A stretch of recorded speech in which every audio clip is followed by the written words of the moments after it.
Because honestly, I never know. And I can't tell if you guys can hear me or not. So let's see.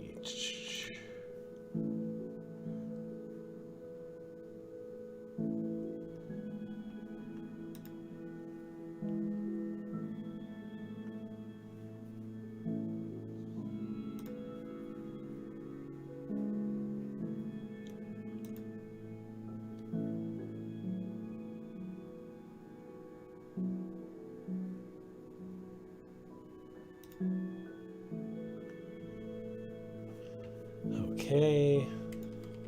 I mean, I think we're on, but I have no idea. I honestly don't know. We'll see. And I don't know if you guys can hear me or not. So, let's see. Can you hear me?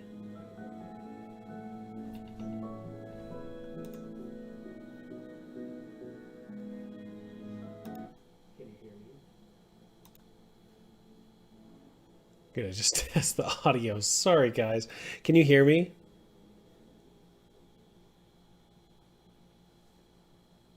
I'm gonna just test the audio. Sorry, guys. Can you hear me? I think so. I think I'm coming in, but maybe kind of low.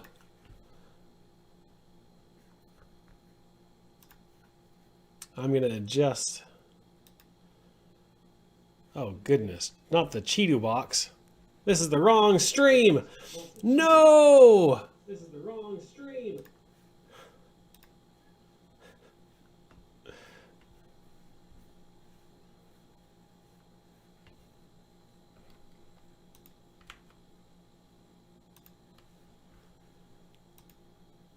I'm gonna kill that. Let's see. Microphone is up all the way. My volume.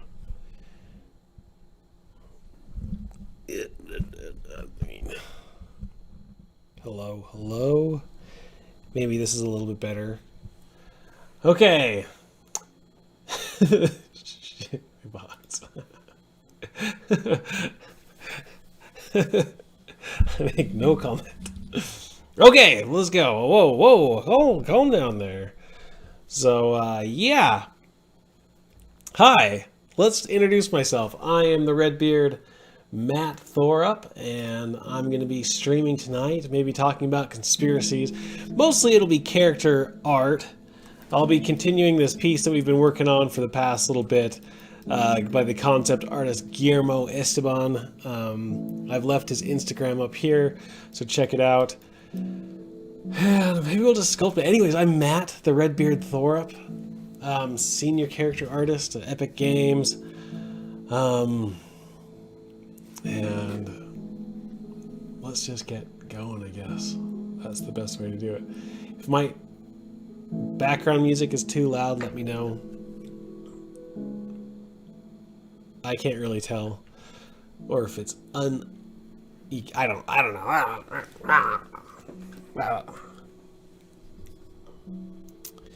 Anyways, what fun. Okay, so let's just, we're going to continue on. I think the first thing I want to do is maybe just start building out her props a little bit. So she's got a few things, if I'm reading this right. She's got a purse, she's got a sandwich, and she's got a mobile device. So let's start doing some of that so we can start bringing her to life, start posing those hands. Let's do an append. So this is where some fun Z modeler stuff comes into play. And we're gonna organize this gal just a little bit. Hair. I mean, she's all over the place. Anyways, we'll organize her later. But actually, whoa, what happened here? Oh, she's still good. So we don't need that. Eyes, eyelashes, hair, shirt stuff.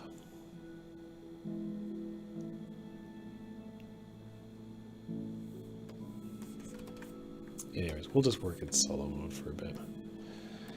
How's everyone doing tonight? I hope everyone's not as exhausted as I am.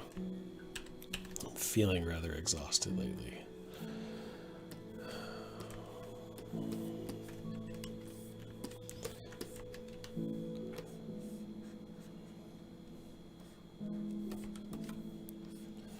So I'm not going to try to be too careful or planned out about this. I'm just going to kind of see what happens.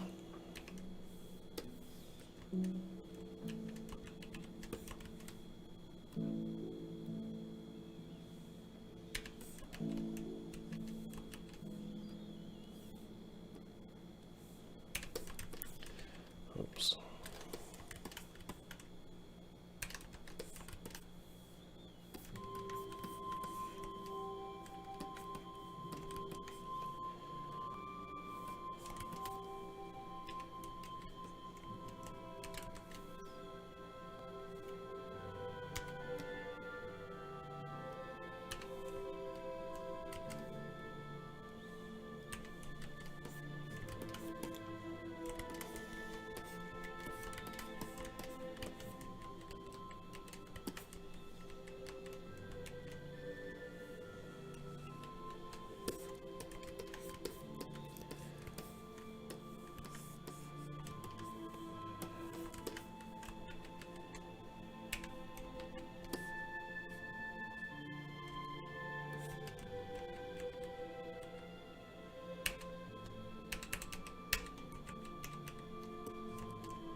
So just playing around with the panel loops.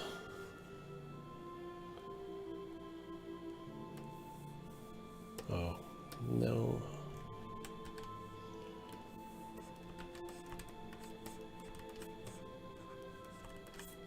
Perfect.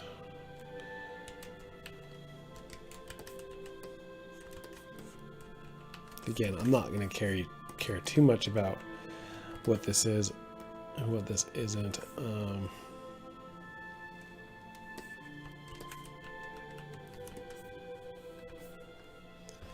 What does the phone have on it? Huh. That's great.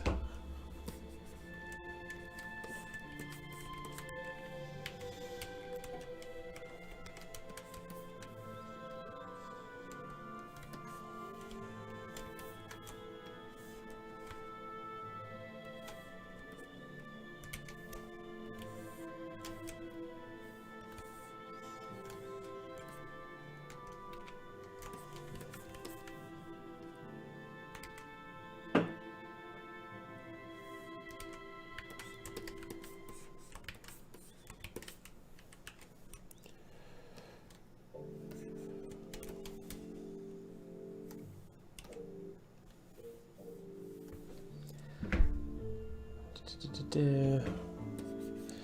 mean, that's probably all I really need for that panel loop, that bad boy.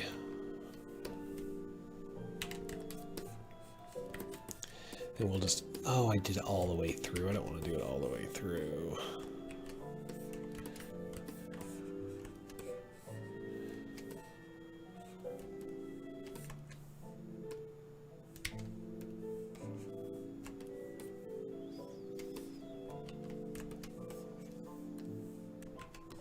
That's better.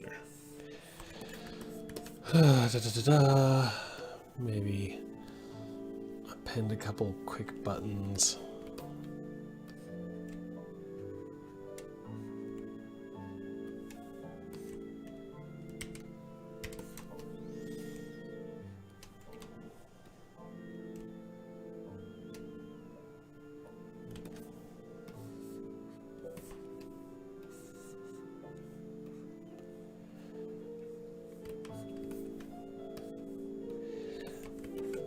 Smartphone modeling 101, I guess. That's what we're going to call today's episode.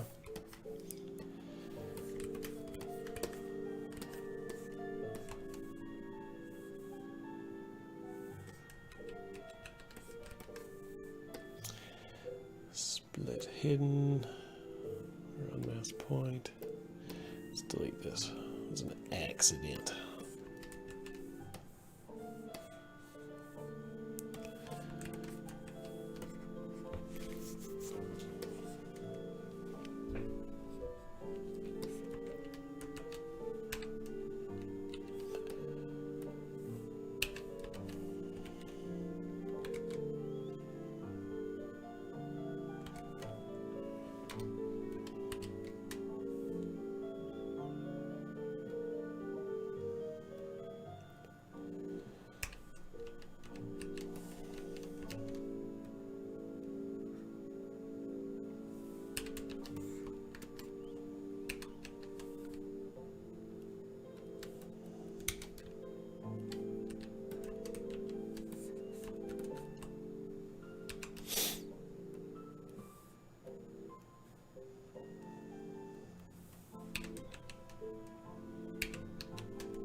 Call that phony.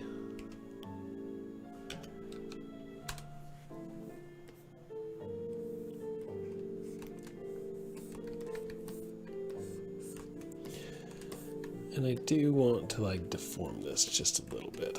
So let's actually turn everything off. But her, but this.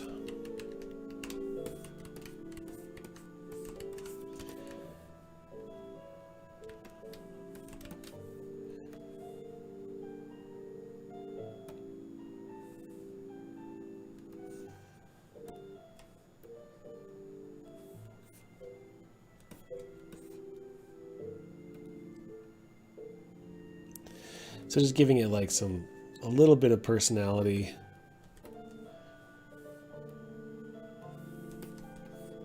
Not too much. You don't want the phone to have more personality than the girl. So she's just going to have, the phone's just going to have like a wee bit of personality. So I think that makes sense, right? The phone just has a wee bit of personality.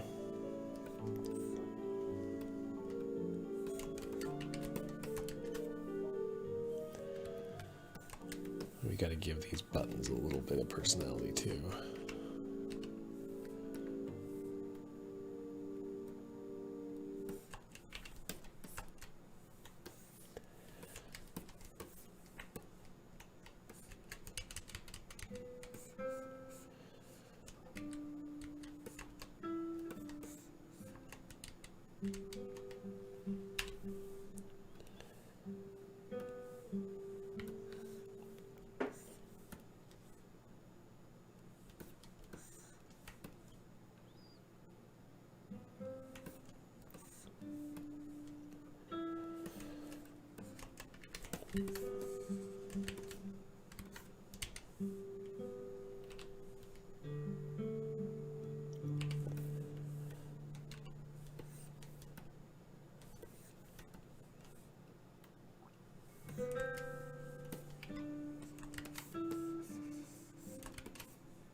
Oh my gosh, that may be the best comical phone that we've ever seen in ZBrush.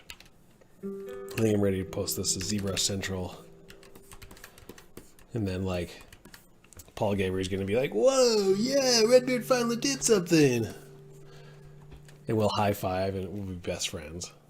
Like, that's the majority of most of my dreams revolve around that, just becoming best friends with Paul. I wonder what that's about.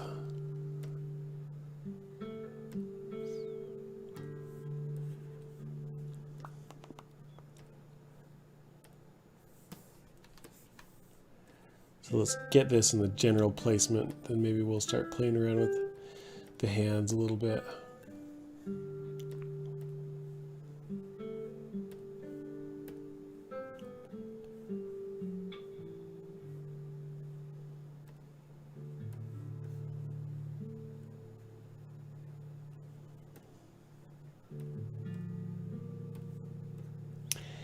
Just like the most dull, depressing music that we could find. Like, I was trying to mix it up, but I just think I'm going to stick with what I always have. I'm going to go to page 10.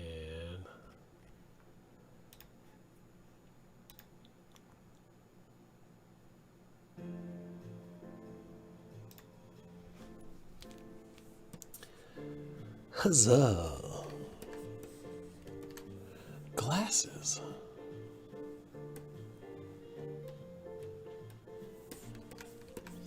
I guess I need to start putting this girl in, like,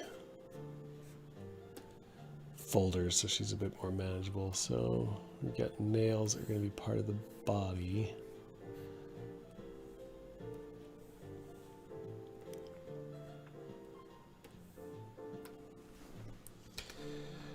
Body. And I don't need this anymore.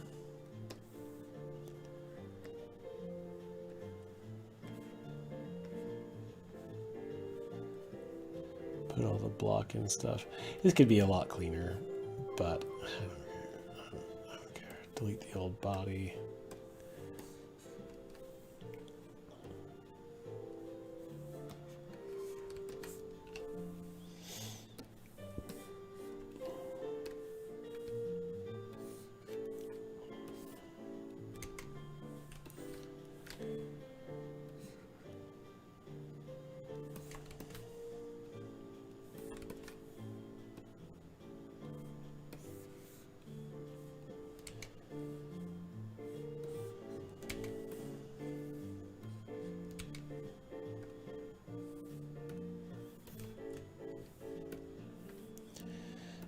Confused about what's happening. How did I pin this?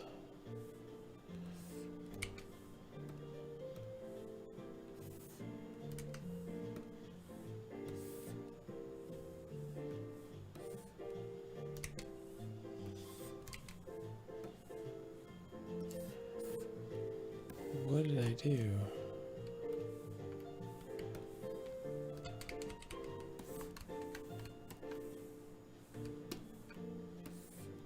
There we go.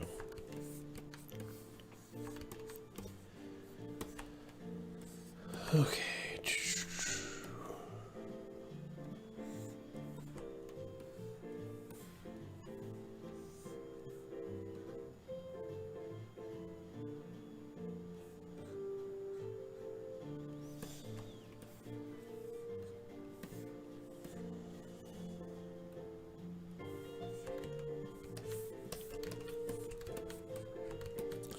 Everyone's being quiet tonight. Normally it's like, hey, what up, yo?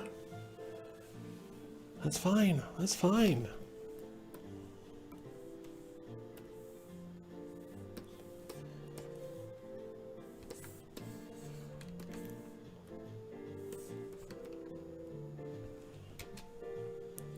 I exploded her. Oh no.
well for fun. Ah, Cathiel, how's it going?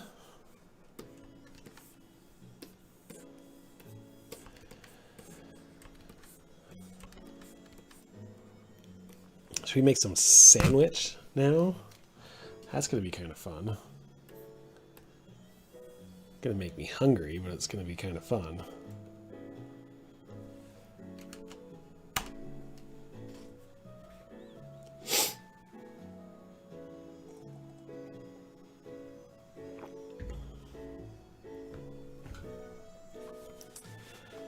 Howdy, Matt. Good looking so far. Thank you.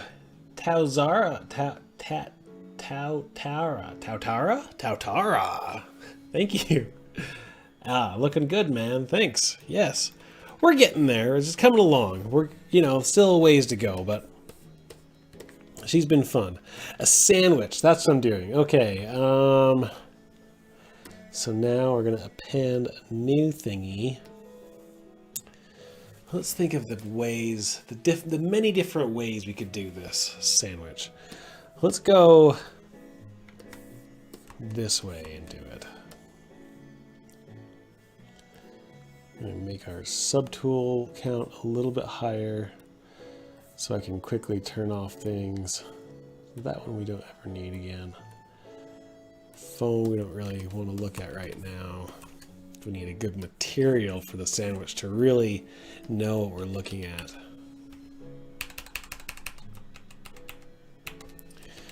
So what I'm really doing is I am just using kind of a masking technique where I've taken an object, subdivided it up a bunch of times, and now I'm just going to mask out the shape of bread.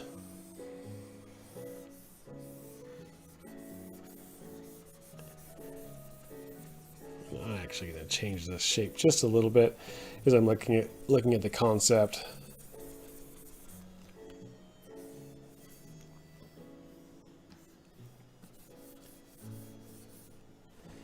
Hey there, any of the newer features ZBrush, are there any of the newer ZBrush features that you started to incorporate into your workflow? I have been using the oh no, I have been using the micro mesh quite a bit, and you know I'm so bad because I should know like the names of these. I'll just bring in just a little bit of shape to that. You know the one where you can like model, it's like the dynamic I wish I knew what things were called. Basically where you model something and then you make it into a nano mesh and then you can append it on as a nano mesh and then go back to that nano mesh, model it. So I've been doing a lot of that with some characters I've been making where they have, you know, armor or intricate things on them, but they're repeating things. And it's easy, like, I can do this all at once and see how it looks on my character really quickly. Oh, Paul's never going to be my best friend because I don't know the names. Yeah, Rabbit Devil. I'm never going to be best friends with Paul because I don't know names.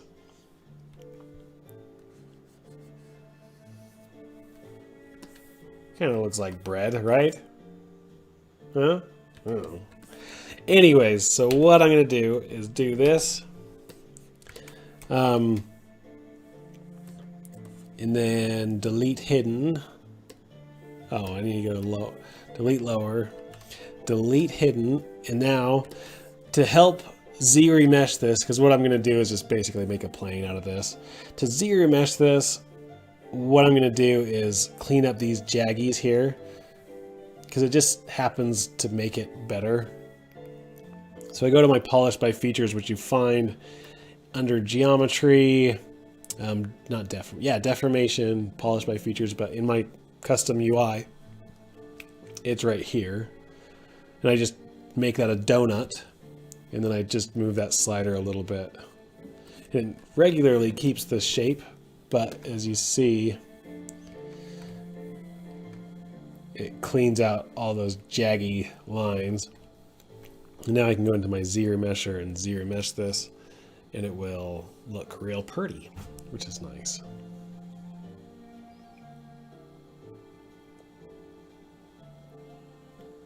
Micro poly, nano mesh poly, the thing where you, you know, the thing. It's the thing. It's the, maybe I'll show it off. Maybe I'll turn this sandwich into this nano mesh micro poly. I don't know what it's called. I think it's a nanomite thing. Oy. Anyways, yeah, let's make this sandwich, and then I'll make it a thing, and I'll put it in her hand and be like, oh wow, now if I wanted to have 30 of these, I could, and it would be real easy. Or we're not. I don't know. Dynamics has micro poly for sure. Oh no, look, I lost the shape. Boo. Okay, let's try, make sure. I'm gonna go up just a little bit.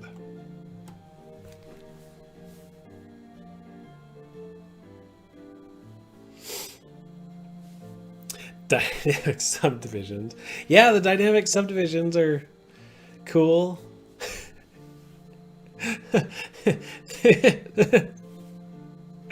Honestly, guys, I love the new features. I think they're really cool.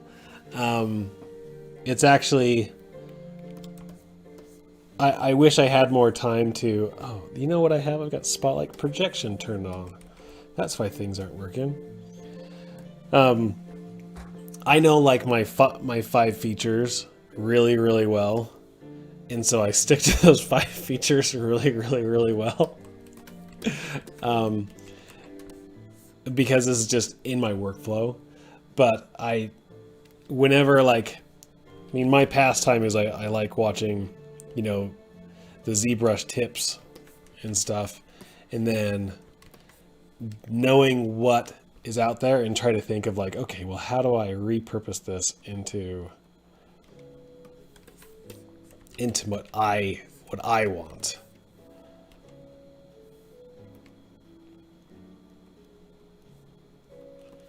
But I guess that's what everyone does, right?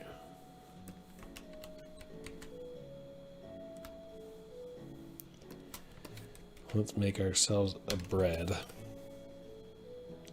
This is a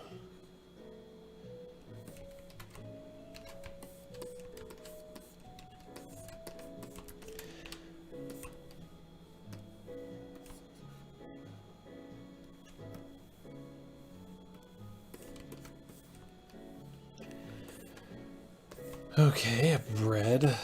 Now we need maybe a little bit of ham. I'm trying to think of like what. You got a little bit of goop in there.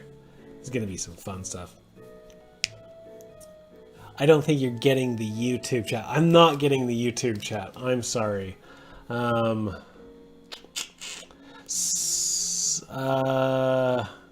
it.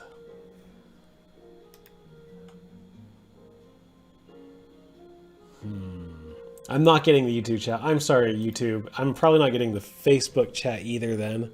So I apologize to those people who are watching on YouTube or the Face chat. Maybe I'll try to pull. No, let's see if I can. This is probably the best idea, is to pull all the streaming sources.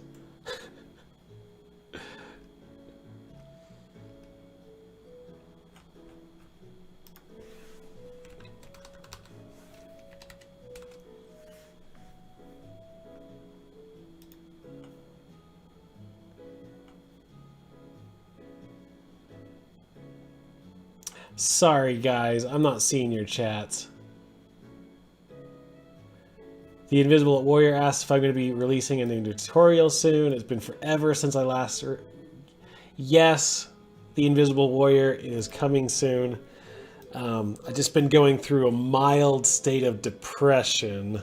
So as soon as we get done with that, what's my social media? My social media is _Redbeard.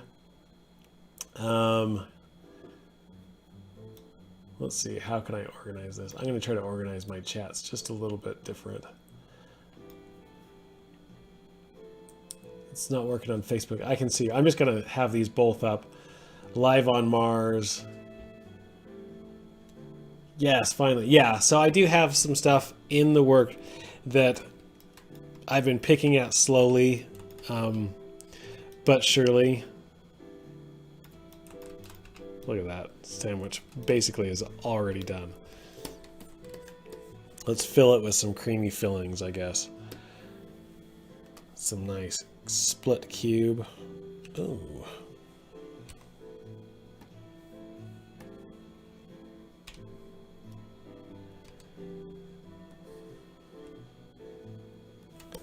Looks like the right size for cheese.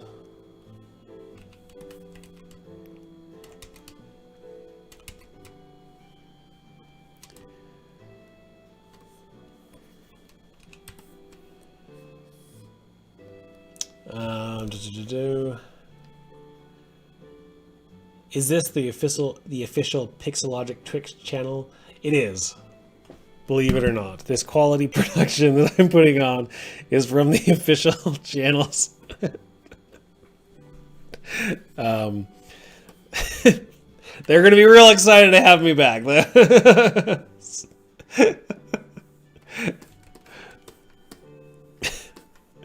Oh man, okay, so let's...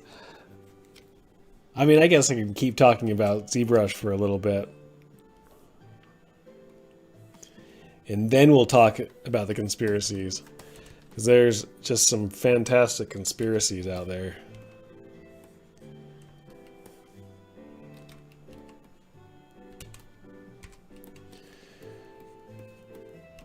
And I'm just going to be kind of mushy with this.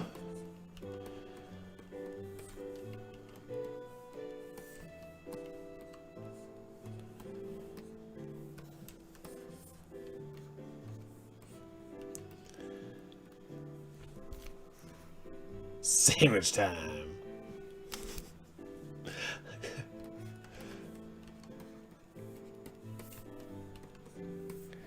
This probably means that the sandwich was put on sideways. We'll deform like the bread a bit more once we get into that. What do we got? We got that. We'll have maybe some goop. Some lettuce. Now the lettuce, I could probably use one of the new features to make the lettuce. The problem is I've never used that before in my life. That cheese is provolone. Oh man, the mustard looks plain. Yeah, this isn't going to be like a spicy sandwich. A provolone and non-spicy mustard. Let's do a couple tomatoes real quick. Actually, let's take you. We're going to hide you.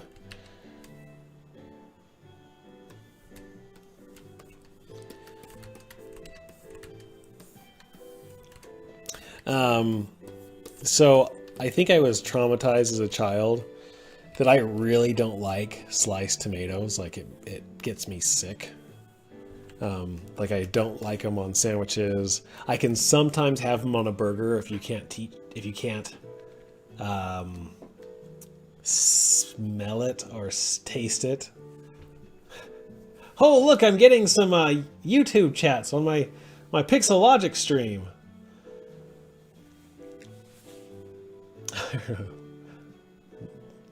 Oh, I heard about the one about the McDonald's ice cream machines always being broken. And that's a treacherous that's a treacherous conspiracy.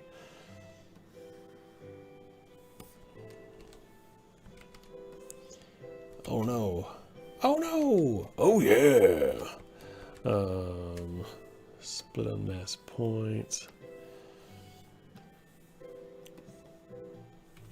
I mean, do we want to get into the conspiracies right now? Like, I've got a couple conspiracies tonight. Maybe 3. Let's say 2 to 3. Anyways, let's talk about why I'm traumatized here, because it is a very real traumatization. So, as a kid, like, I can't be around sliced tomatoes. It's just like it's the grossest thing in the world to me. And like the reason being is that that was like my dad's favorite snack was sliced tomatoes with pepper on them, and then he would just eat them. But the problem with that is that he would never clean up after himself. And it was just so that they would just sit there, and it would just be the grossest smell to me.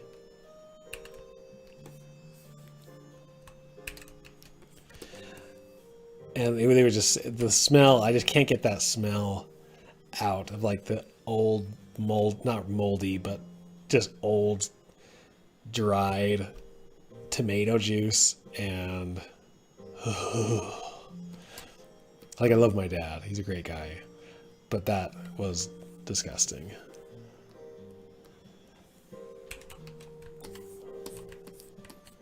Looks like a flippin' tomato. As much as it needs to be.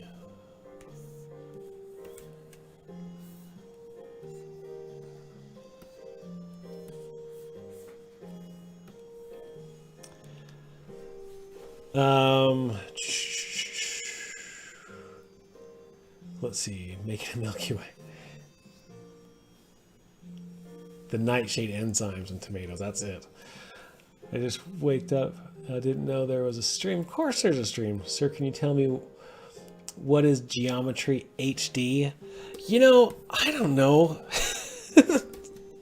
Again, this is great. I should do this all the time.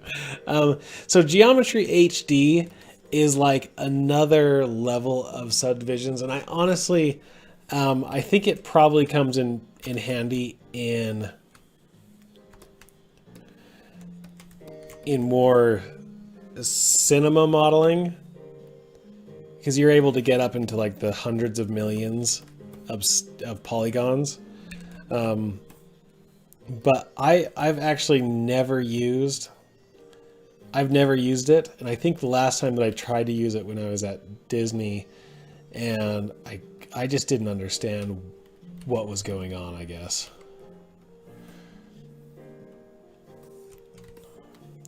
So there's probably people out there that are like, oh man, you've never used this? And they're like, oh yeah, you've never used this. But I've never used it, actually. I thought you were going to say the Attack of the Killer Tomatoes messed you up. Yes, I love the Attack of the Killer Tomatoes. I wish that messed me up. Attack of the Killer Tomatoes. Mustard. Are you streaming Twitch and YouTube at the same time? Yeah, so I'm using this thing called oh no. I'm using this thing called Restream, and it actually just is a broadcaster, so it broadcasts to multiple outlets at once.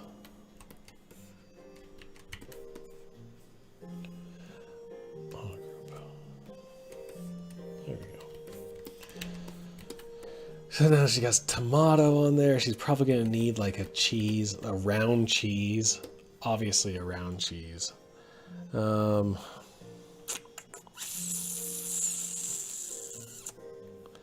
think I want to use this one for this.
Maybe both. Oh, maybe cloth dynamics to make the lettuce to make things harder. I could do that. Or there's this mask by Wiggle Woggle, I think is the name. What? You guys know that brush, the mask by Wiggle Woggle. I think that is what I want to try. And maybe it's not a mask. Maybe it's extrude Wiggle Woggle.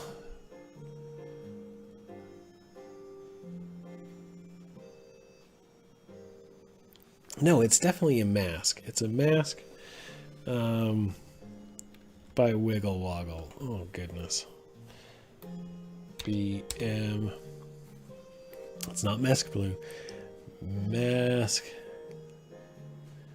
by Mesh Splat? It might be this Mesh Extrude.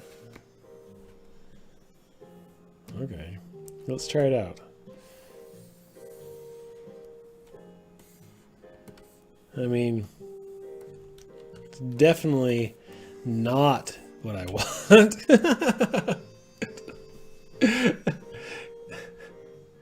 Yeah, I think it's for mostly hyper realistic when you're getting into like the nitty gritty.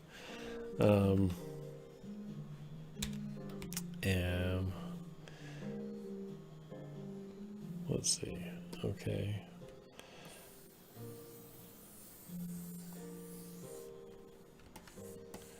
I mean, that could work, and then I can do... Yeah! Okay, Masked by Wiggle Woggle might be the way to go, and then I can just...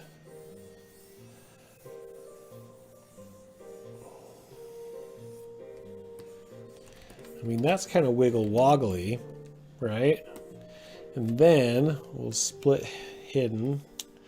We'll take this. We're going to bring it up a little bit. Maybe go... Let's see here. You know, not all of the ideas we have are bad ideas. So let's...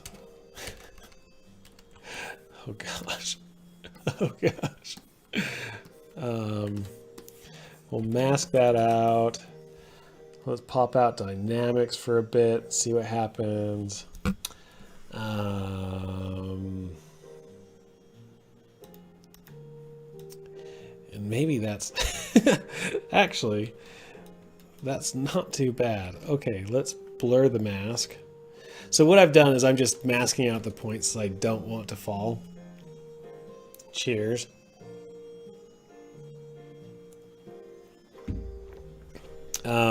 And then just, you know, trying to get those ripplies.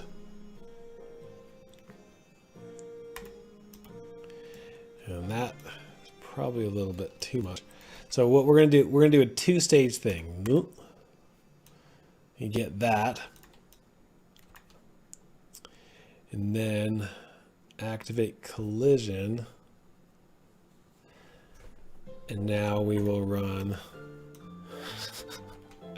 Okay, and we're going to set gravity to a lesser.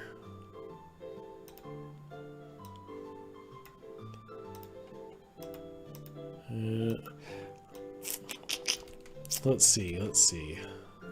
I actually want to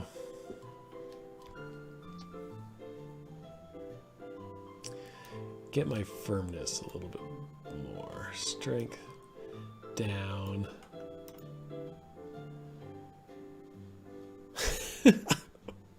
I can watch this all day though.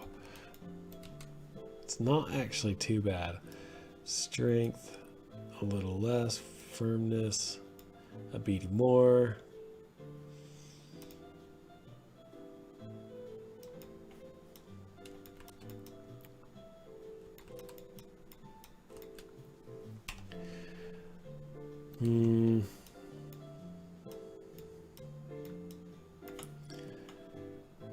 Strength a little less.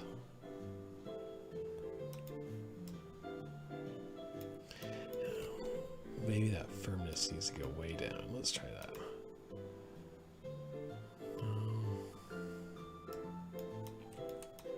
That look like lettuce, guys? Pretty much.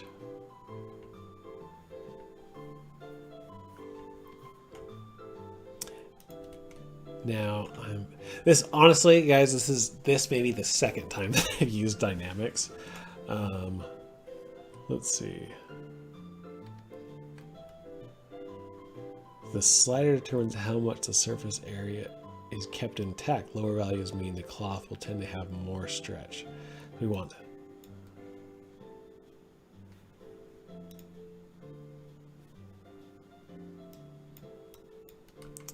I just wanted to kind of keep it firm as it hits.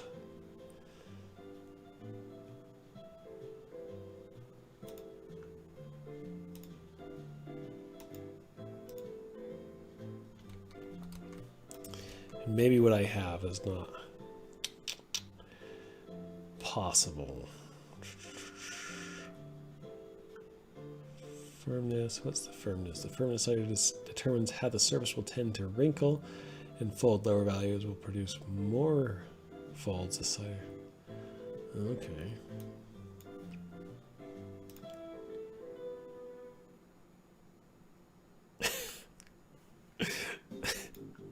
I think that's it.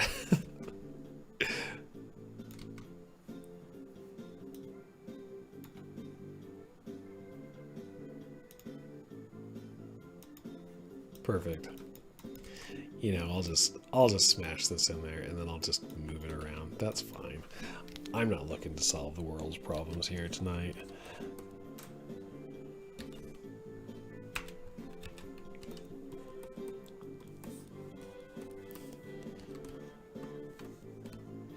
Honestly, this sandwich is going to be an afterthought. Does Paul know you didn't update the latest? Shh. Shh. There's so many reasons Paul and I are best friends, but you don't have to keep reminding me of that. What is this? What did I do here? Oh my. When did that happen?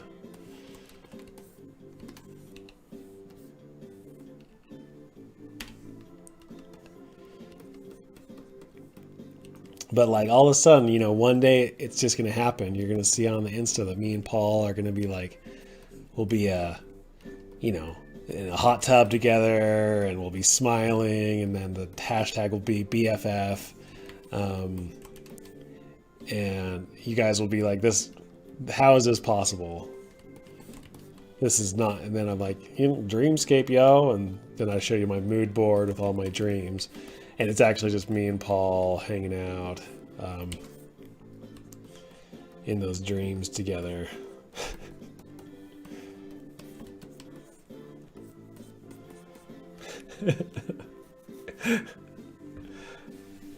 The max simulation points in simulation iterations. Max points. I don't think that's it. So what I think I want, and this is what I think I want, is it just to kind of hit and bounce? Is there a bounce in the dynamics? Now, if there's a bounce, then I think we'll be good.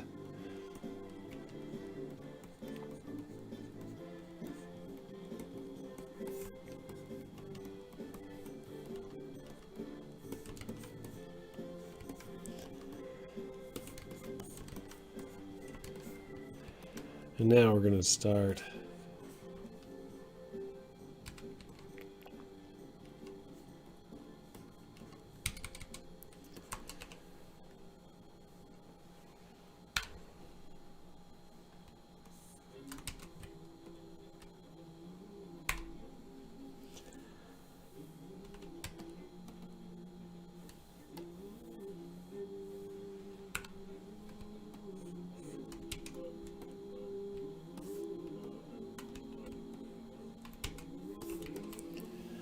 Where did you go?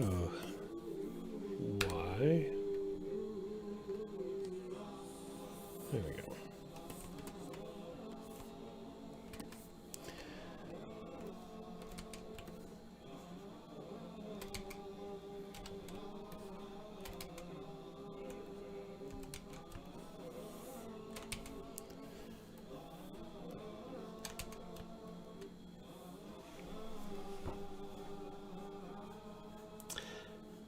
making a virtual sandwich is hard.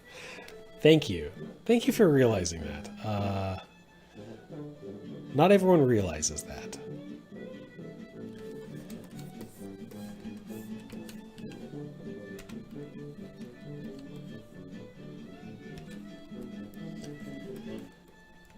Why? Why?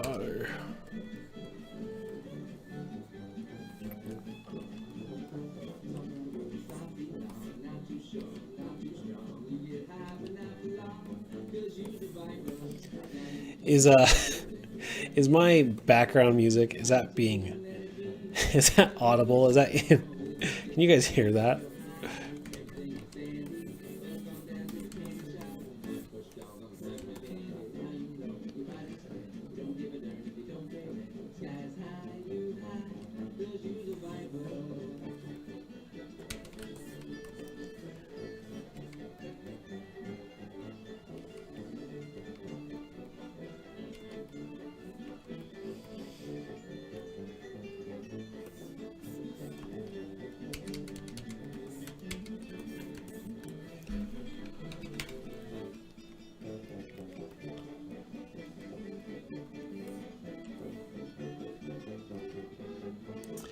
No pressure, but the sandwich will be used in the world matrix of 2040, so make it good. Ah, shiz bucket. That's a... Which brings me to today's conspiracy. Everything that we make in ZBrush will be used to form the matrix.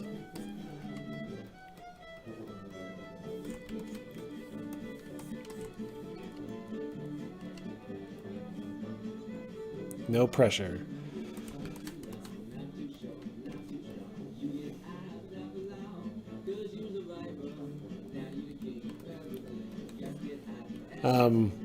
So let's talk about conspiracies.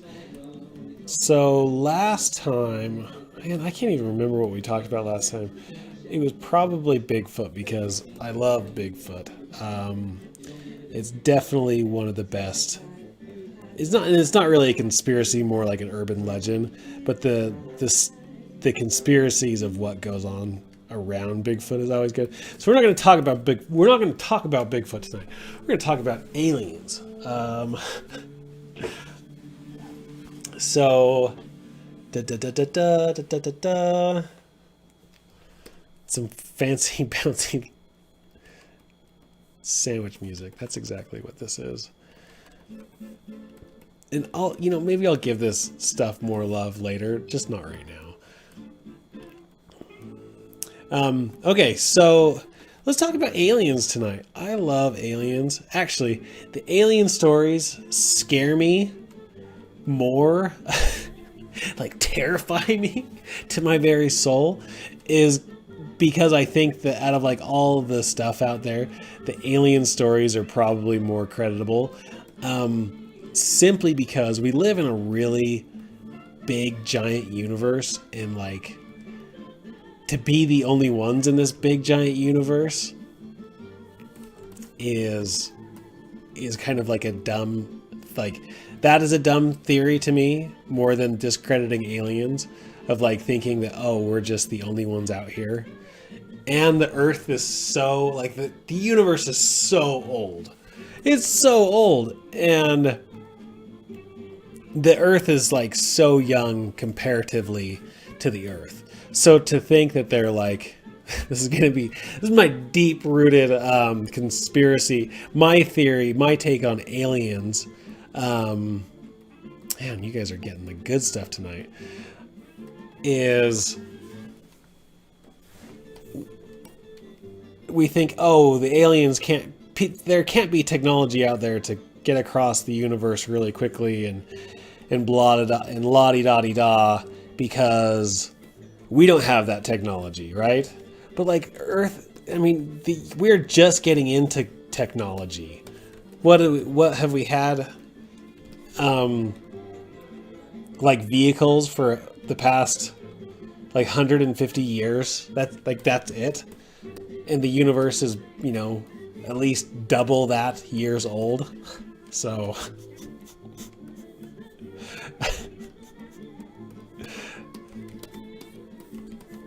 So yeah, I think there's fairly plausible that there's stuff out there that we don't understand or comprehend.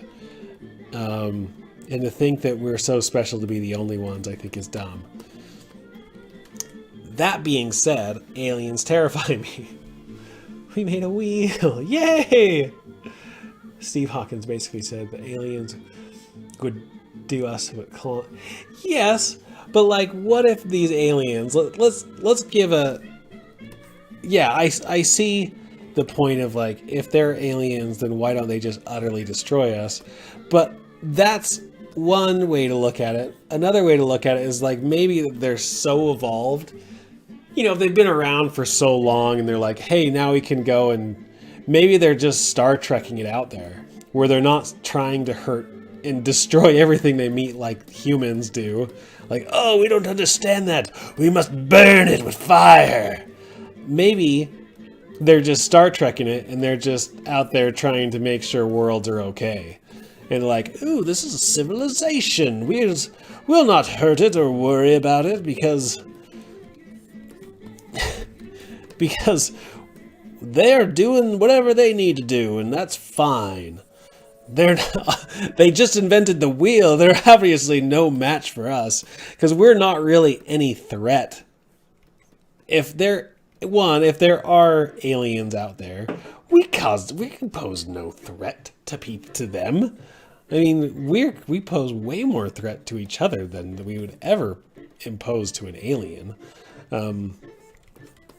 So that's my 4 cents on this subject.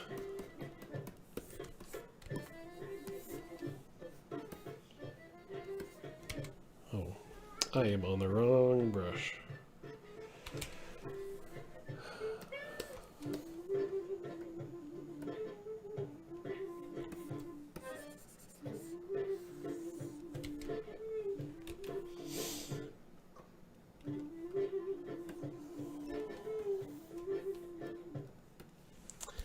This is some fun music. We're gonna not listen to this anymore, though.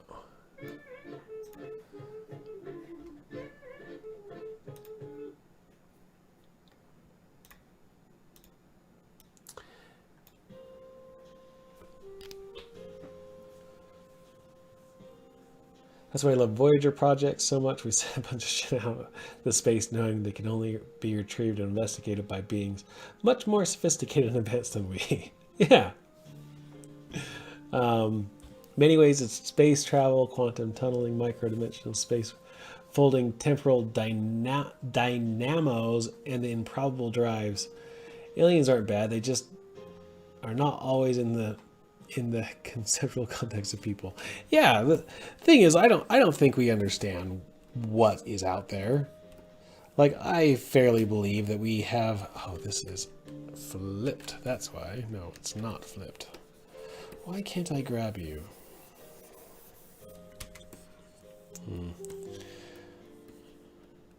Anyways, this is a long-winded story of like how I'm going to get into my UFO stories. Anyways, back to the point of, yeah, I kind of believe in the UFOs and the aliens, and they terrify me to my soul because I think it's something that we don't understand, and probably won't understand for a long time until like NASA's like, oh yeah, by the way, we've known it all along. They're like here. That being said,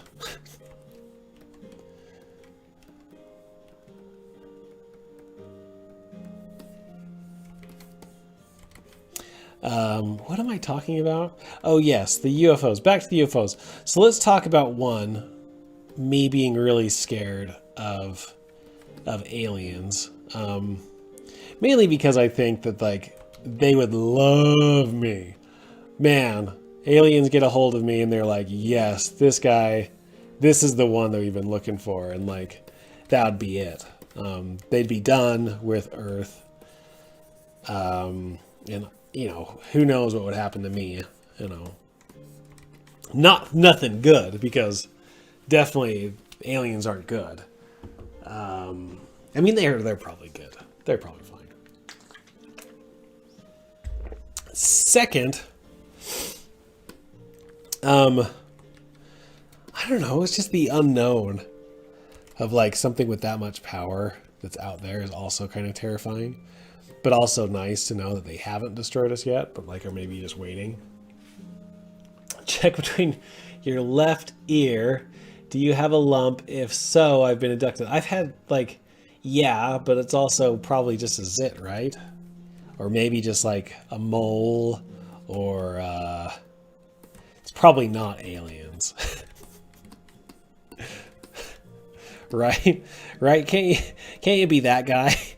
Like, you know, it's, yeah, you probably have got this contusion that, yes, is very synonymous with alien abductions, but you're probably fine. I mean, yeah, you have that, but like, so does like, you know, normal people. Mysterious x-rays with like metal in your head that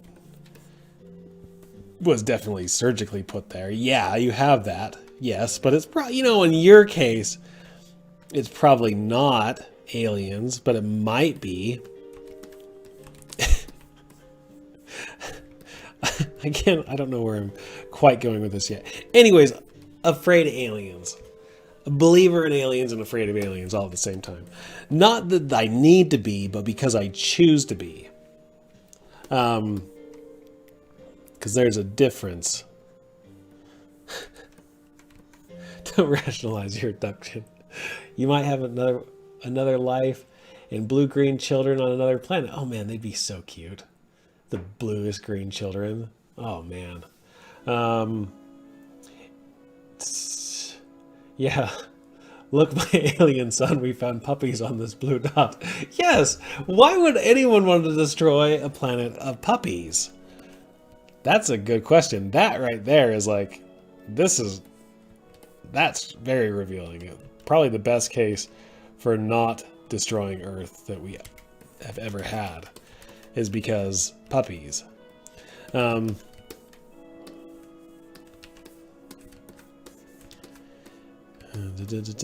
Maybe add a little bit of goo to this. Anyways, what am I talking about? I'm talking about something. Actually, let's go back to the Wiggle Woggle brush. No. BM. I guess there's this mask balloon brush that could kind of work for it. Okay, let's see. So if we had, you know, some goop. I promise I'm going to get back to my aliens. Don't worry.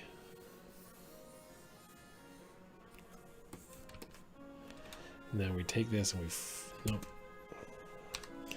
flatten it out a little bit, and then maybe we go like this, and then we do this, then we hit this, then we hit this, and then we hit this.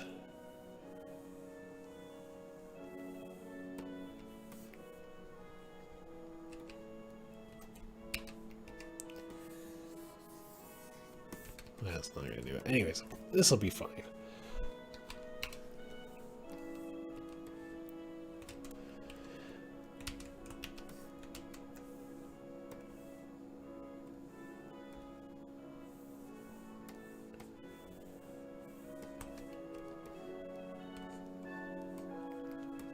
This is like the sloppiest way of doing things.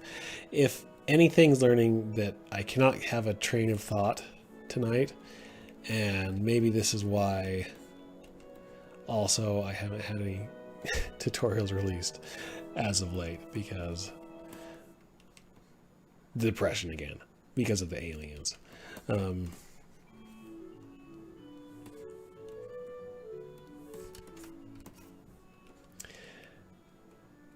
What was I talking about? Aliens. Why I'm afraid. Alien puppies.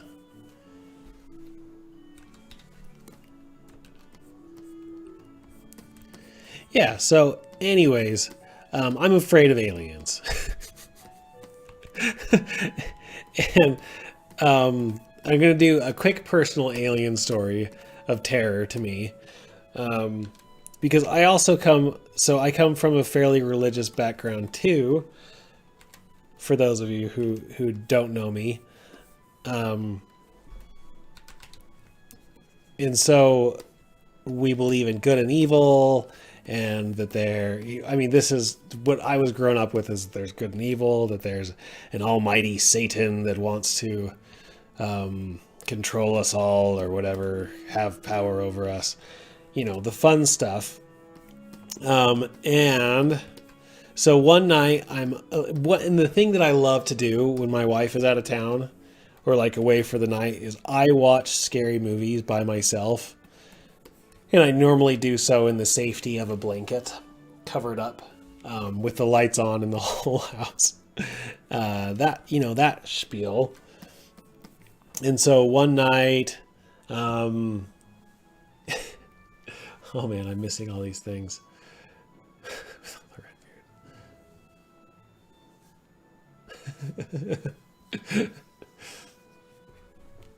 Okay, so I'm watching a scary movie by myself, and this one is PG-13, so I'm like, this one's not going to be very scary.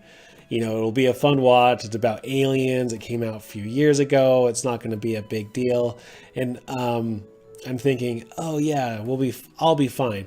And the two things that scare me the most are like aliens and then like possession stories. I just don't do well with possession stories. And so there I am thinking I'm going to watch an alien story, get a little scared, but it's a PG-13 movie and it's going to have the green men in it. And it's going to be really funny and we're going to all have a good laugh. And so the movie is called The Fourth Kind. And this movie was really, really well done. The marketing for this was very well played up. They said this, the movie is said that, oh, hi, I'm an actress, but I'm going to be dramatizing a real life story of this doctor in Alaska. In Nome, Alaska, where a bunch of people has one of the highest missing persons, in the U.S. What the movie? Oh, it's called The Fourth Kind. And so, yeah, and I don't know if you've seen the movie, and I've talked to other people and they saw the movie and they're like, yeah, it was good. It was not scary. But anyways, so she starts off and says, I'm an actress. I'm going to be playing this role of real life events of this real person, Dr. So-and-so. And we're going to be playing this movie on and off with real audio from this doctor who was up interviewing people. or video. And so the video cuts off quite a bit of she's a therapist, interviewing people who have had weird alien abductions or weird experiences. Anyways, it gets really scary. It's really, really well done. And this whole time I'm on my phone looking on the internet and is this a true story? Is this real? Is this real? And they had done a really good marketing job and they created fake bios for this doctor and a fake website and all that they made quite a bit of fake information to further validate their story, even though it was completely fake.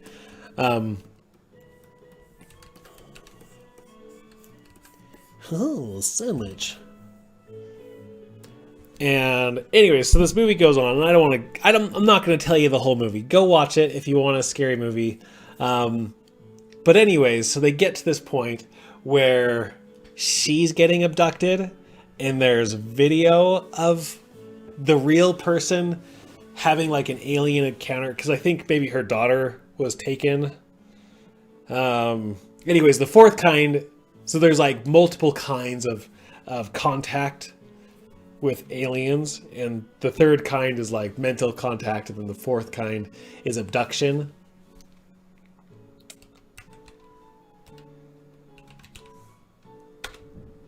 Anyways, so as this goes, the climax of the movie is this doctor is trying to get her daughter back who got abducted, and you have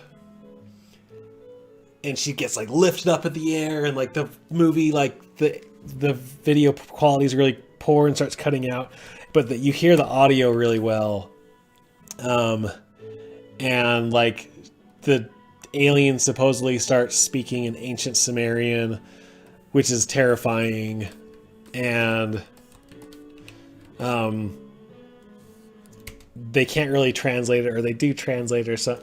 Actually, they do translate it, basically saying that I can't remember what it says, but they interview who is supposed to lead the real doctor, and I just remember looking at her face and just being like terrified, just like, I am so scared. Like her face while she's getting abducted is just the most terrifying thing I have ever seen in my life. Oh, I need to make a folder for this. Whoops. I'm gonna get there, don't worry. I can't do two things at once.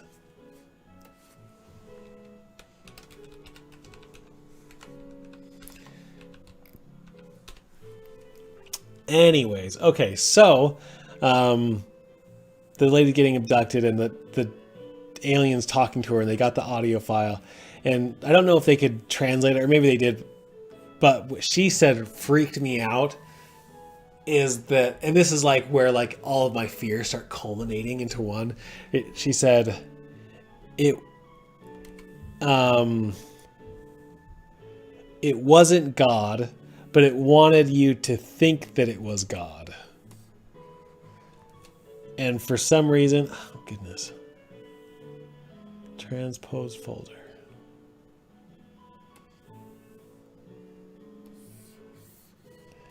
Did I just duplicate the folder? Oh, I did.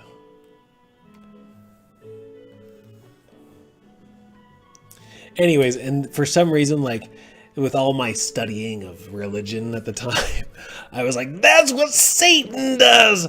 Aliens are Satan! And I like started freaking out. And by the end of this movie, and this is my old house, I had, our TV room was in our basement, and I am at, the movie is on, all the lights are on in the house. I am at the top of my stairs, looking under the stairs, watching the movie, with my blanket here and my dog here, and like terrified of what is going on, like what I'm witnessing. I'm like, oh my gosh, because I was not prepared for such an event. I was not ready to be terrified to that extent that night. I thought I was going to get into a nice casual movie, and that would be it. And I ended up like being so scared.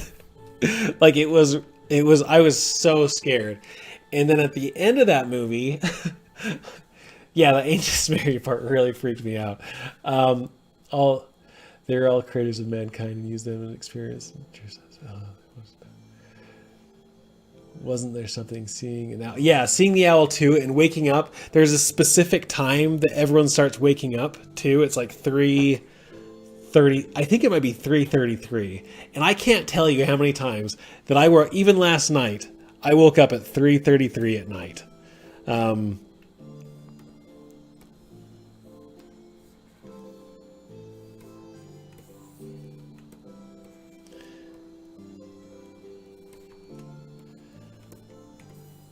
Now I'm like lost in my train of thought. Anyways, so it's this really like scary culmination of things, and then at the end of the movie,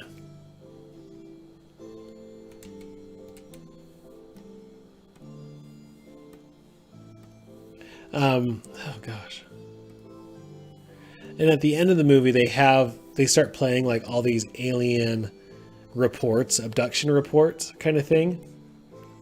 And it gets kind of wild, and some of them are more outlandish, but there was one that they played, and they show like where these phone calls come in from. Ugh. The Anunnaki, oh gosh. They're the demiurge, yeah. gods of the Gnoctics. 2:30 to 3:30, the witching hour. Yeah, I can't tell you how many times I wake up like during those times that I've stopped looking at the clock because I can't handle it.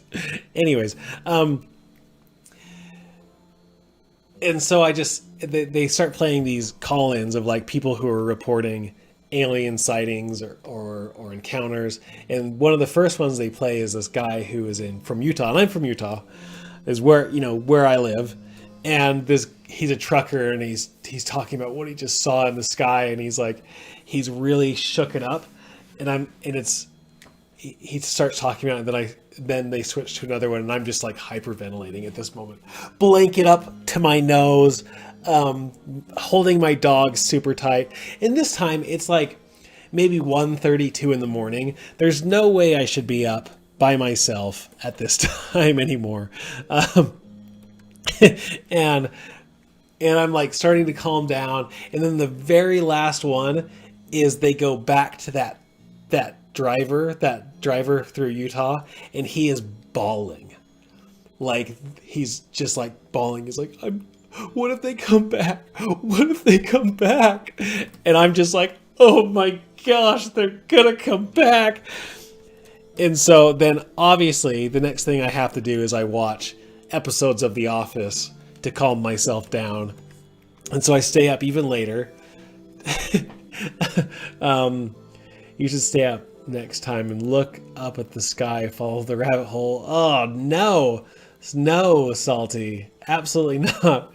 Do you see the owl or the eyes of the shadows? Don't say that. Oh man, you guys are horrible. What do you think of aliens? It would be like the Truman Show. Definitely. Okay, so the night goes on. I can't go to bed. I have now it's like 2:30 in the morning, and all the lights are on in the house, and I've just calmed down. It took me like another hour, 45 minutes to calm down, and now I'm ready to like, okay, I'm gonna go to sleep. I can do this. I can go to sleep.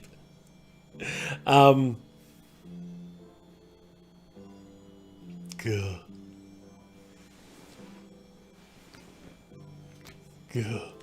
Anyways, so I've finally calmed down. I'm gonna go to sleep. I have to put my dog to sleep, and so that means letting him out to go to the bathroom.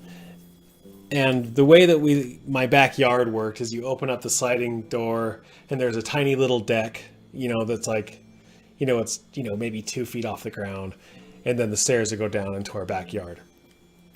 And, I walked out, I opened the door, I'm standing out there, and my dog runs out to the middle of our grass, just like beyond the light, and stops. And then freezes and just starts looking around. Like, this is so weird for my dog, who normally just goes out, does his business. He's a pug. He's not a dangerous dog. He's a little sweet little puggy. And that sets me off. So I start watching him, and it's really quiet.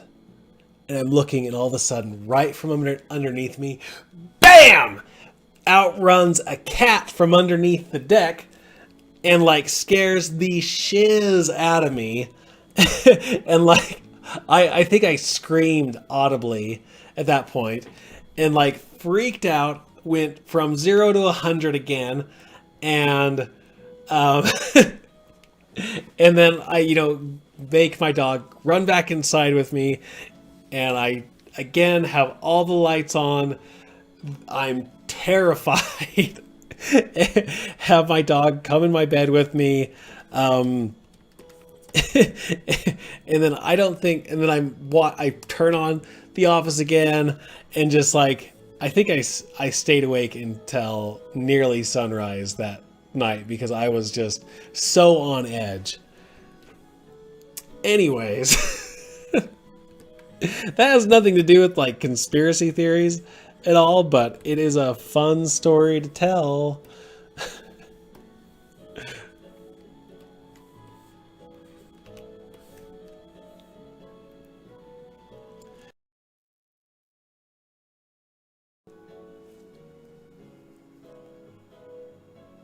Whew.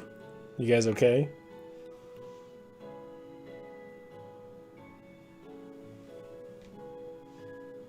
Am I still on?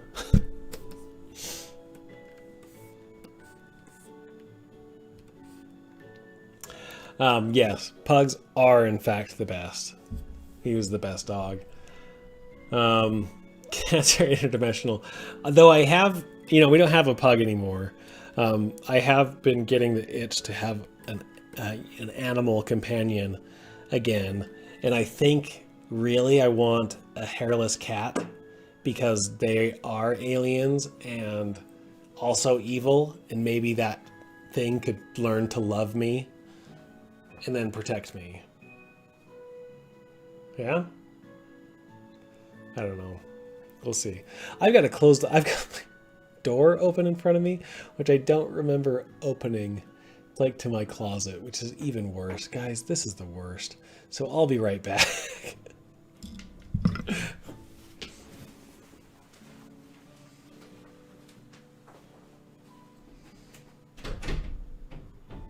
Stay.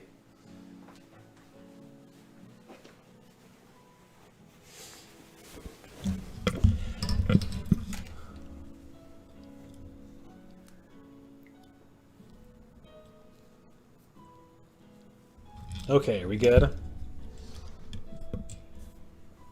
Let's see, catch up on some of these talks. Yeah, I can't rewatch that movie. Like, that's on my dunzo list. The aliens are probably clapping like, we got him, boys. It probably was an alien, not a cat, underneath that. That's right. It wasn't open before. And I look up and that door was flipping open. Okay, we're good. We're good. And I started like, I've never had trouble with this mic or these headphones. And as I was telling that story, like my audio kept cutting.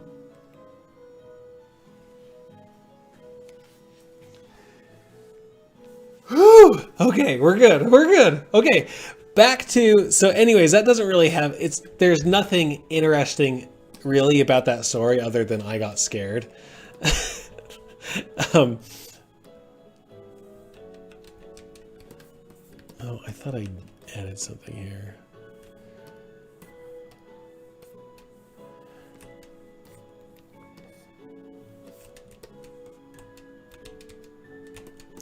Okay, so back to conspiracy theories, because that's what we are looking to go for. The aliens don't want you to tell a story. So the alien story that I'm going for, yeah, their technology can interfere with headsets. I'm guessing that's what's happening. And there's probably, and like I don't like it because I can't see very much of my open desk because I've got, my camera stuff in the way. Guys, this is for real. Things are happening now.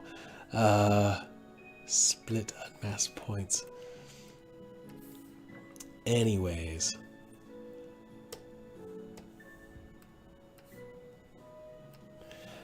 We're going to do a save. This is just not the way to do tonight. Ugh. Okay. Anyways, now to the alien stories. If aliens existed in a higher spatial dimension, they probably don't. They might be able to appear as anything in our dimension. That's true. I could be drinking the aliens right now in this water. So they're probably already in me. Ugh. Okay, the alien story. You guys keep distracting me. This is that's what's happening. So this is going to be a really, really quick ugly block in for this purse bag thing that's going to be on her lap.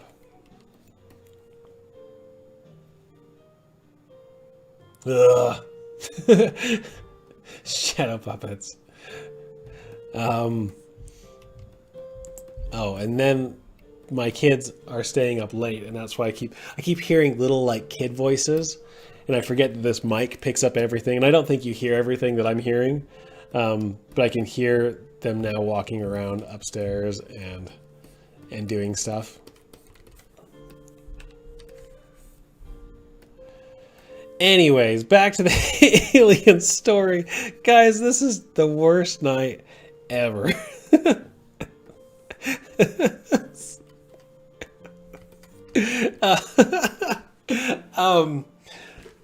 What I want to get into is, one, there's a vast conspiracy of aliens, and like the question is, well, does the government know about it?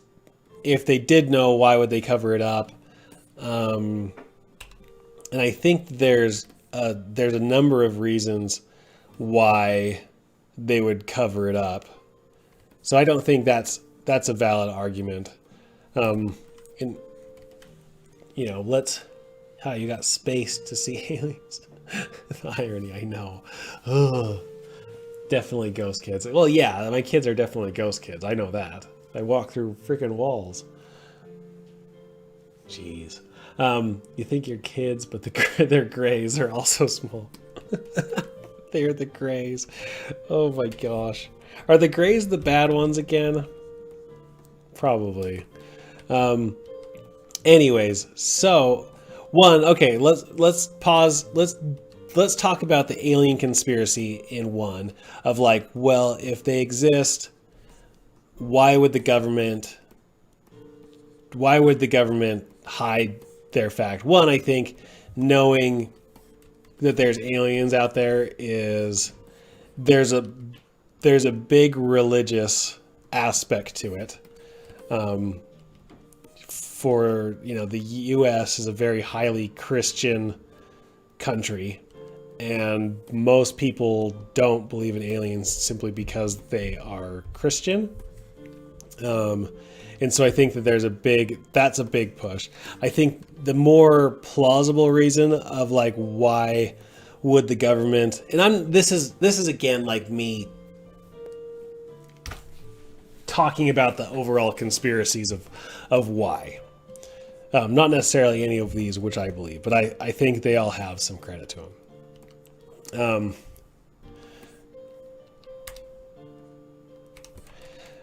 Secondly, I think if the government does have contact with the aliens and or like access to like alien technology, why would they keep that to themselves? It's like, secondly, I think if they do have access to alien technology and are hiding that, why would they hide that? Why wouldn't they do it? Because there is so much money that's involved with gas alone. Like, you just take gas and oil. There's trillions and trillions of dollars that pour in from gas and oil, and like the biggest companies in the world, that's what they do. So imagine, and these are some of the biggest companies that also donate to governments. You know, they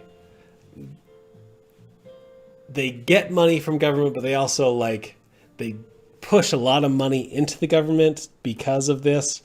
So a lot of money is made when wars happen. It's good for these big oil companies and gas companies. So imagine the biggest companies in the world that could go obsolete within 5 years. Like, let's say, we have the alien technology for renewable energy. We no longer need gas and oil. And these most influential companies in the world go belly up within 5 years because we now have the technology to replace all of these cars that are, draining and break, and now we can not have to worry about gas and all this stuff. Like, that is a pretty big deal to some of the most powerful people in the world. So there's that conspiracy of that. Alien tech is like handing an iPhone to a caveman it takes time to understand. Oh yeah, sure it does. Have I listened to Bob Lazar? He worked in, yeah, of course I've listened to Bob Lazar. Bob Lazar is like, it's funny because like he has been touting all this stuff about, oh, we've had encounters, that the government's had encounters for a long time. And now that some of the governments are coming out and releasing some of their documented, previously undocumented encounters, he's like freaking out, like, yeah, this is awesome. But like, for some reason right now, nobody cares. Like, it was barely covered on the news that, you know, the Pentagon released like some known cases of alien or UFO stuff, and they're like, yeah, another news today, the Pentagon did this, but Kim Kardashian had her 4th baby, and his name is Tigrit, and, you know, and like there's a 40-minute thing on that, and nobody seemed to care. The like Balazar's like, yeah, oh yeah, still nobody pays attention. Anyways, that's a whole nother thing. So anyways, the alien conspiracy. Also, maybe there's like a truce that needs to be happening, so you know, so the aliens don't kill us, and maybe that's just the way it needs to be, type of thing. I guess you could say the same is happening to the tobacco industry nowadays. Yes, it's very much like the tobacco industry. As in, like, their industry is getting turned upside down and was once, you know, one of the most wealthy industries in the world, is now like trying to figure out how to stay alive, especially with the more legalization of like cannabis, things like that. Resident Alien, new series out that is really fun. Ooh, Resident Alien. I'm gonna have to check that one out. That's because news is busy scaring people with Corona and election. Yeah, but now the election's over and they're still releasing more info and still nobody cares. I don't know. People just don't care, I guess. Okay. Let's see. What do we got here? Let's do a quick save, and then we're gonna keep moving on. Anyway, so now to the story that I want to tell. So this has been like the longest drawn out like wait for this story. Maybe we shouldn't tell the story and just save it for next time. Nah, we'll tell it now. Okay. So the Phoenix Lights. Has anybody heard about the Phoenix Lights? I'm going to wait for people to respond. I want to know if people have heard of this, because this is, to me, this is one of the most interesting stories out there on an alien. It's new to Maritza Lewis. Okay, good. I probably butchered that name. I apologize. Yep. Okay, good. So this is a cool one. Now, the cool thing about this is probably one of the Phoenix Lights is probably one of the largest multi-witnessed UFO encounter in modern times, I guess. So this happened, I think, in 2006, and then again in 2008, which is weird because it was a double happening of it, and it was not a quick witness. Like, it wasn't a quick experience. It actually happened over about 30 minutes, which is really, really weird. So what happened was, yeah, UL's right, that in Phoenix, Arizona, there was a big, giant triangular shape, like this big shape. Just imagine a big, they explain it like this, that it was a triangle like this, like a big black triangle over the skies. And it was like a clear sky that night. And it had, I don't have my Photoshop up, do I? Rats. Anyways, they had these 5 lights on it. So it had like 1 in the front and then 2 on each side in this big triangle arrow thing. And it slowly passed over, I guess it wasn't 30 minutes, it was probably like 10 minutes, 10, 15 minutes. It slowly passed over Phoenix, Arizona. And they said that it was flying low enough to tell that it was pretty massive, that it was probably the size of a football stadium. And there were hundreds of phone calls that went into the police station about this. It was on the news. There's a ton, like, just people were seeing it, capturing it, and it was this giant black thing with lights emanating from it that slowly passed over Phoenix, Arizona. And the crazy thing is, like, everybody saw it.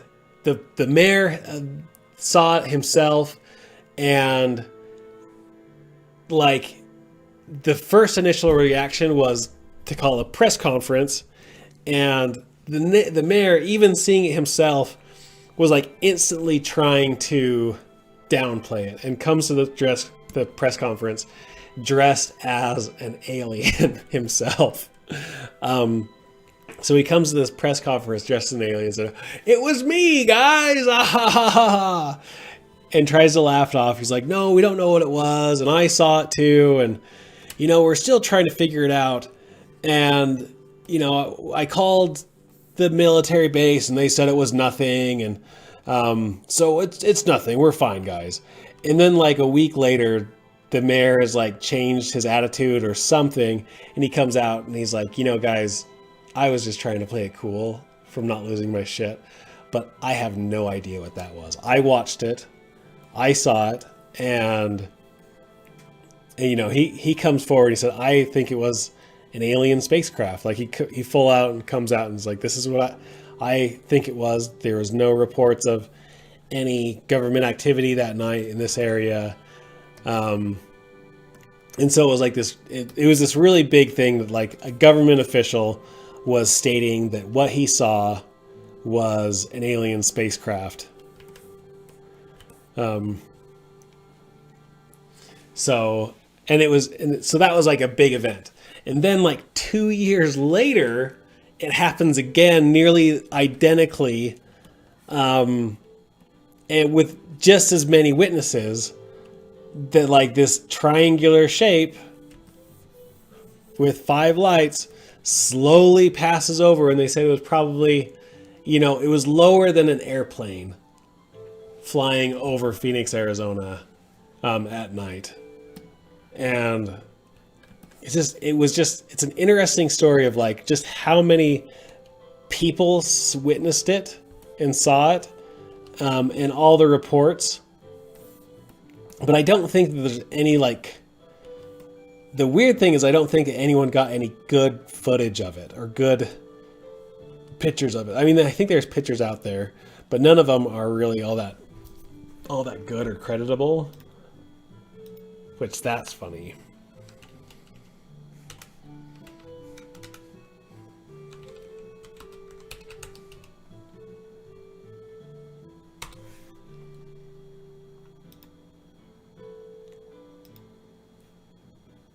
Oh, there are actually some really good pictures and video of like stuff like this that's out there. But it was like this big, massive thing. For 106 minutes. Oh man, I was way wrong. So it actually flew like over an hour over these things, but there's all these different angles of this same thing flying over, and it was this weird thing. There's been a lot of movies about it, a lot of dumb movies. Ugh, I've watched them all, don't worry. Um,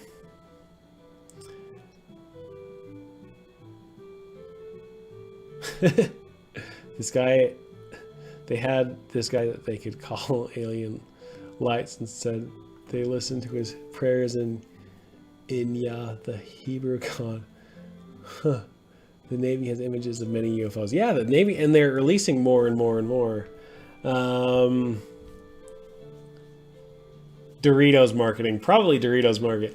I'm actually getting some munchies for the Doritos now too. I get it. Okay. I want to start posing the hands now. I think that's probably a good idea. Yeah. Let's do it. So I can do this in a couple different ways. I think the way I want to do it is not the way that I'm going to do it. Sometimes if I'm very thoughtful, which I wasn't with this character, this has been kind of like talk, sculpt, sculpt, talk, sculpt, sculpt type of thing. That blah, blah, blah, blah.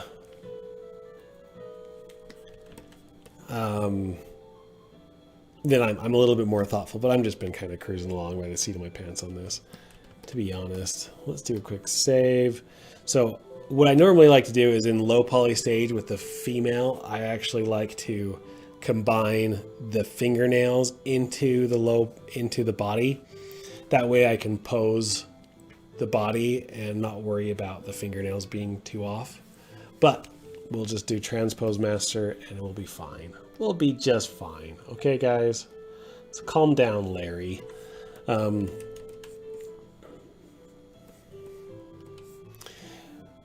that's my alien story. It's not necessarily a conspiracy, but it is a weird thing how many people saw it and for how long it was, and for the fact that it happened twice is weird. So I like that one.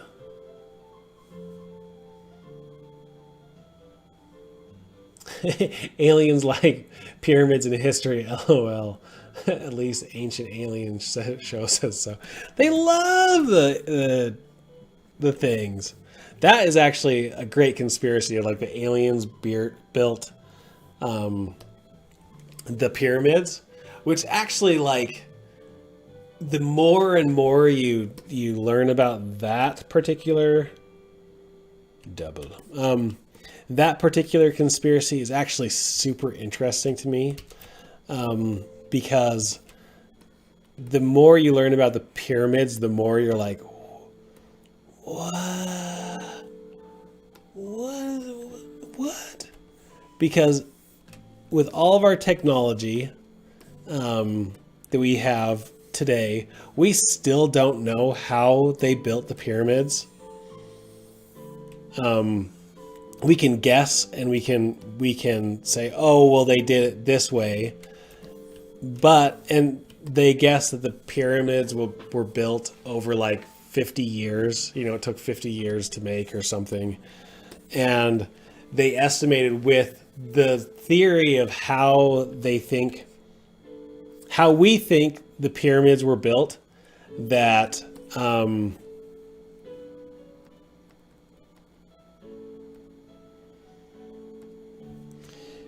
that it would have taken like 60,000 people working 24 hours a day, 7 days a week, for the 50 years to be able to do what they did.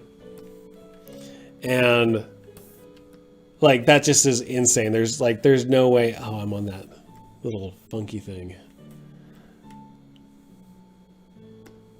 Oh, I can do lazy mouse on this. Oh, it's a lazy step. Lazy step. There we go.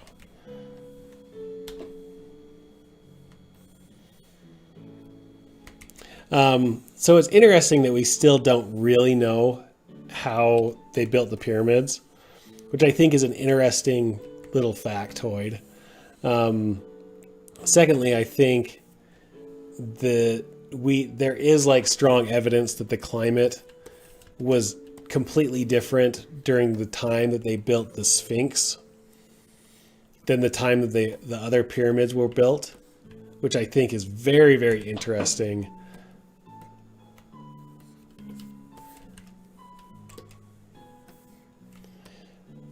Like, why are they shrink? Like, they estimate that the material, the stone from the Sphinx was built maybe 200 years before the pyramids, and that there's a possibility that the head was actually that of a lion or something much bigger, because the head is just so far off compared to the other proportions, which, I mean, I think that's an okay argument, but at the same time is maybe like, I don't know, maybe they just are really bad at proportions. So there's some cool stuff to, like, maybe the pyramids were built by these aliens. I mean, there are some funny glyphs on this thing.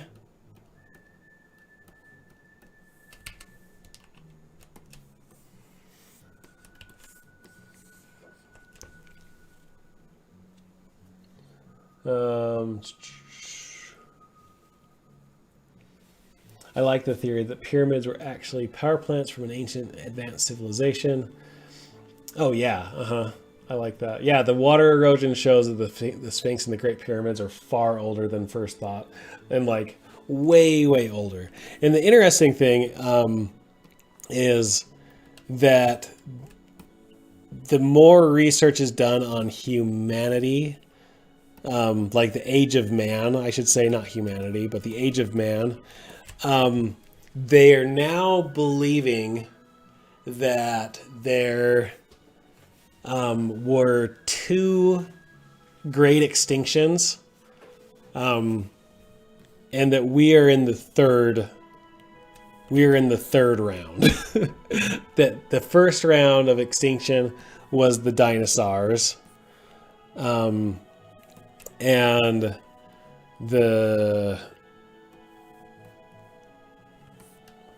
gonna do this. Sorry, I need to think before I start talking. That the dinosaurs were in the first extinction, and then there was a second great extinction where the first men were actually out, and they believe that the first men that were out were alive for a really long time.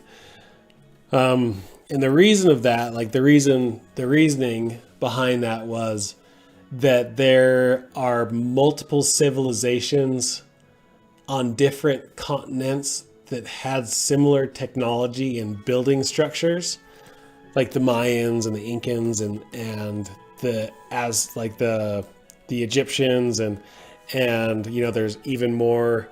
I can't remember what the ancient civilization, even in like China, they had all these similar building techniques, and they believe, I mean, this is all like conjectural, like this is the conspiracy behind this, right?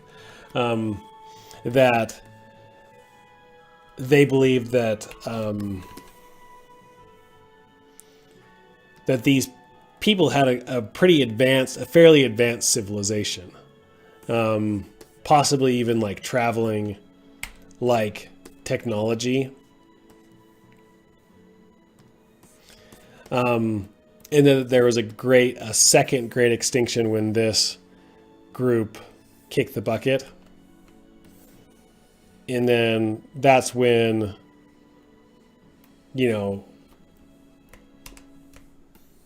what we know as the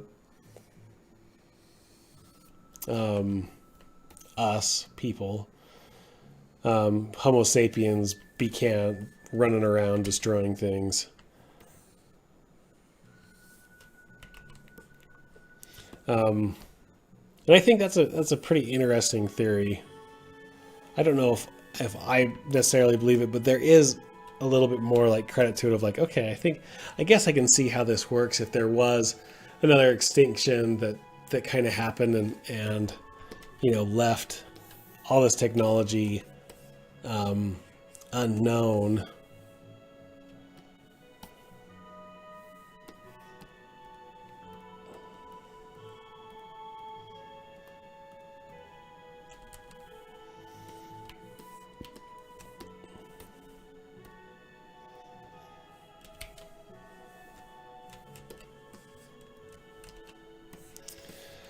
So I don't know. That sounds cool. Assassin's Creed probably has it right. Yeah, I think they probably do. I actually love that idea. I'm like, okay, I'll just travel back in time in a video game. um, they're very American dad alien in each decade. Yes, exactly. Anyways, that was fun talking about that. I have another conspiracy that's not necessarily a conspiracy because it turned out to be real. So I'm openly like talking about most conspiracies that I like to talk about are not real at all, and I'm okay with that because I think it's more the fun of the fun of like, oh, what can we wildly speculate type of thing.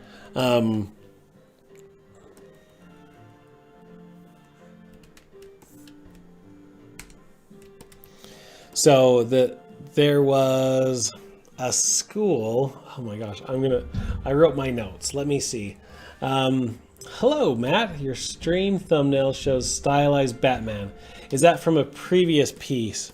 Oh, the Dark Knight is asking this. The Batman himself is asking me what the dealio is up with that Batman. Okay, the Batman, before I get into my next conspiracy, actually comes from another. It wasn't ever a stream, but I was just messing around with. I have a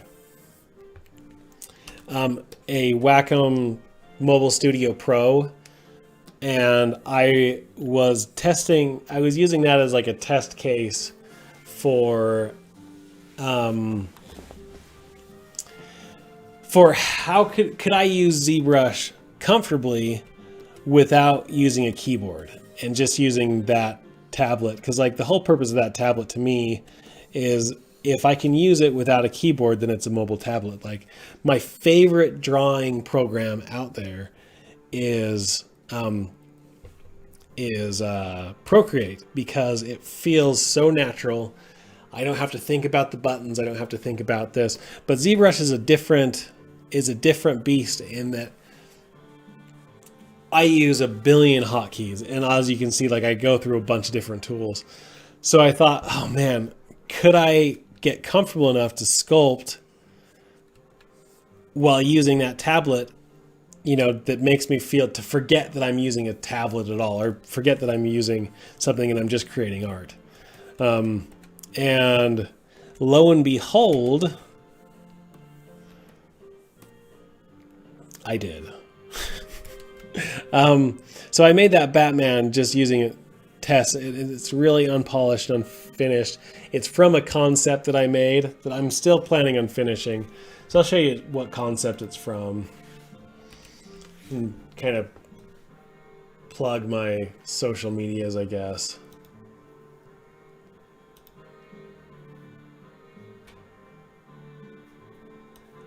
So here's my social medias. And that is a Batman from a concept that I made. Oh, whoops.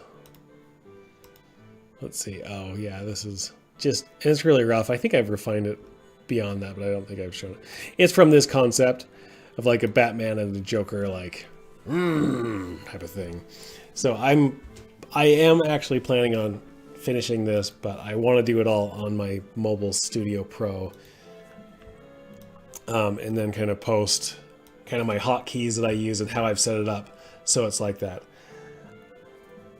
Are you on a screen tablet? Right now I am, yes. So I'm using a 27-inch Cintiq.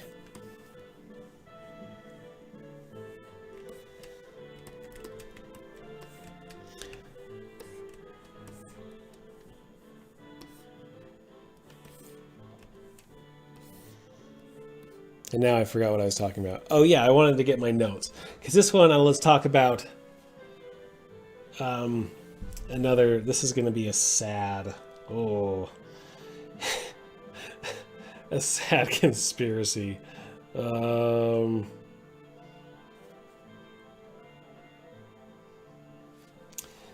known as the... No, that's not it. That's not it.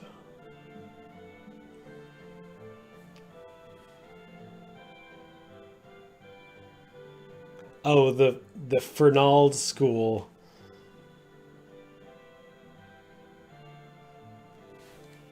I'm just looking at my notes really quick. Okay.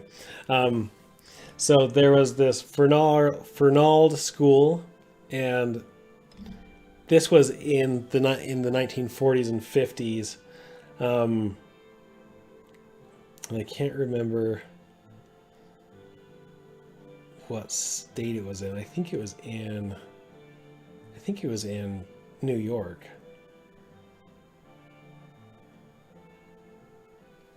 I think it was in New York. Anyways, so this Fernald School in the 40s and 50s was basically a early or late, I guess, mental institution for children with disabilities, but also kind of just became a place to put unwanted children as well. So, you know, the US, I mean, I think not just the US, but the whole world kind of has a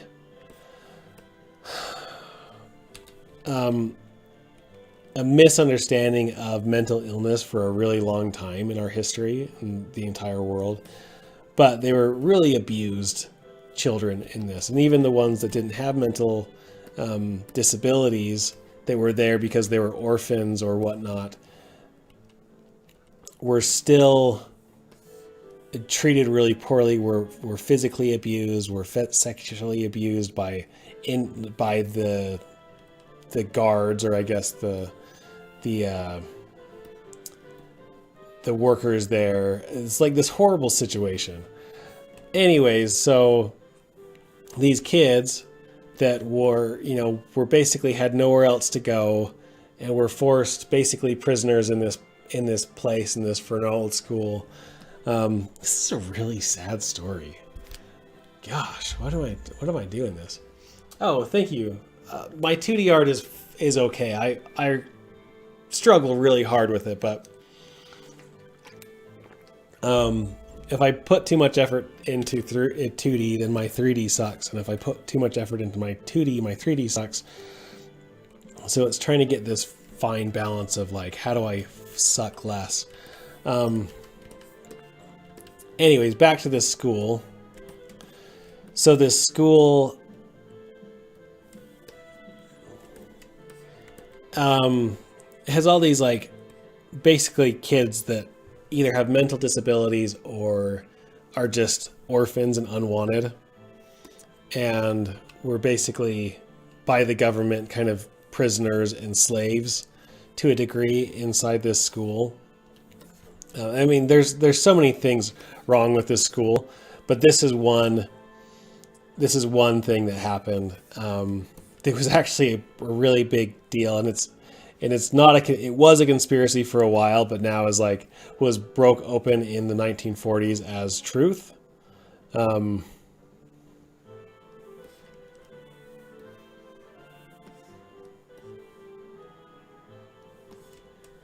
So what happened is they decided to the school partnered with, what was it? GE cereal. Who makes oats? Who makes oat bran or oats? Cracklin' oat bran. Oatmeal. Who makes oatmeal?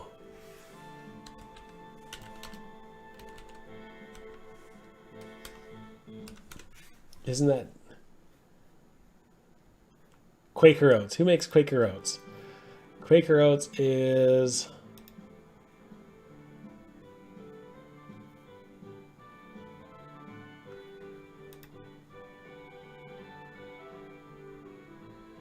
Who makes Quaker Oats?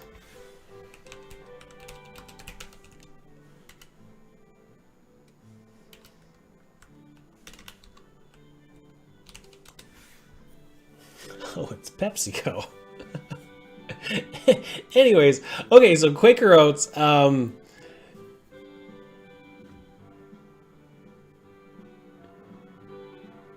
Oh, the Gateway Experiment. I don't know if I know about the Gateway Experiment. Yeah, General Mills. General Mills. Okay, so General Mills partners with the government, and they decide, hey, we want to... So a study came out that said, hey, some of the high things that are found in Quaker Oats is actually toxic to you.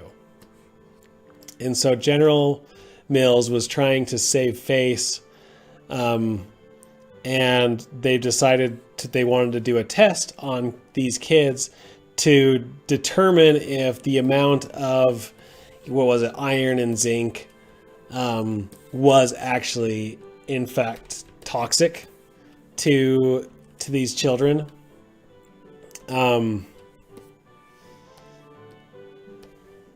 Let's just make this isolated.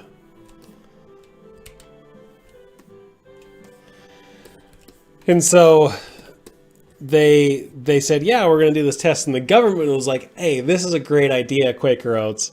Nobody cares about these kids anyways. And I'm going to be very satirical because this is how I imagined the government is when they're talking about horrible things like this. Like, you know, we're going to say that you can do this to this school. But we're also going to add on to your experiment if that's cool. And they're like, yeah, do whatever you want. You know, we're just, who cares? We just want to get back in the good graces of people. So what happens is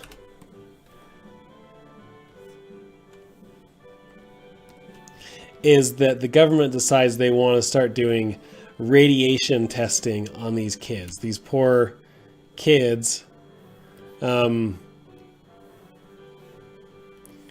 So on top of the Quaker Oats that they tell these kids that they're going to be part of a science camp or a science club, and that in the mornings that all they need to do is just come here and eat this full bowl of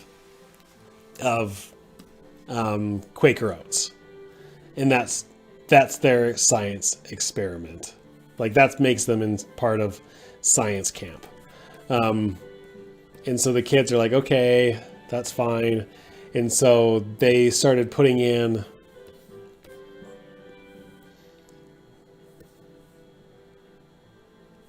I'm trying to talk and pose this hand at the same time. So what was happening is that they would put in a little bit of toxic radiation into these bowls of Quaker Oats every morning, and made them eat one bowl every day for like 6 weeks, I think, at a time.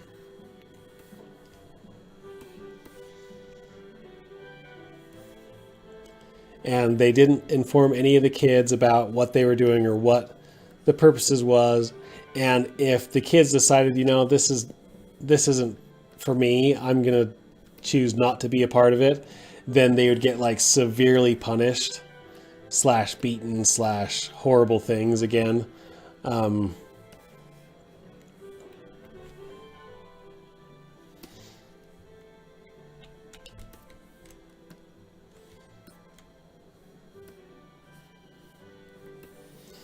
And so, oh goodness.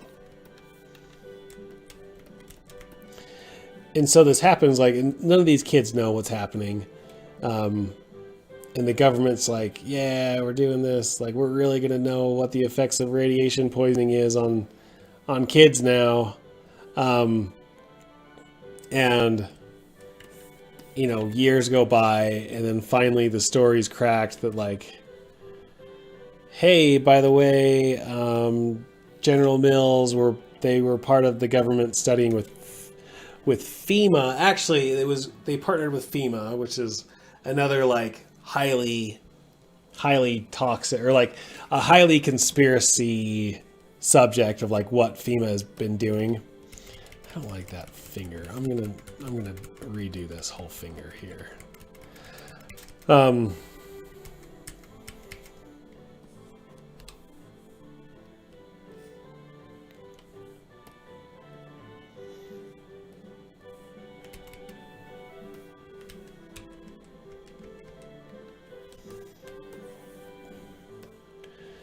And so, you know, so General Mills takes a lot of flack for it. And actually the government's like, oh yeah, like General Mills, what are you doing? And kind of just bowed out of what was happening.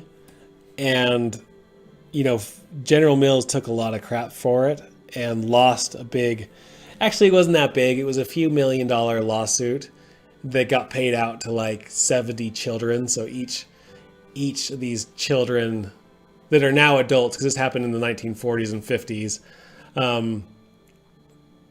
who were fed radiation tainted oatmeal, and now in their later lives, like in their 60s, many have died of various cancers. They got paid out a little bit of money, I think like maybe 100 or 120,000 each, which isn't that much, especially when you're gonna die. Yeah, and the government really didn't take, and FEMA didn't take any slack, like they didn't get any bad press from it because it was more like, what did General Mills do? And General Mills this whole time was like, you know, I don't know if we even knew about, like there's a lot out there thinking that like General Mills didn't even know about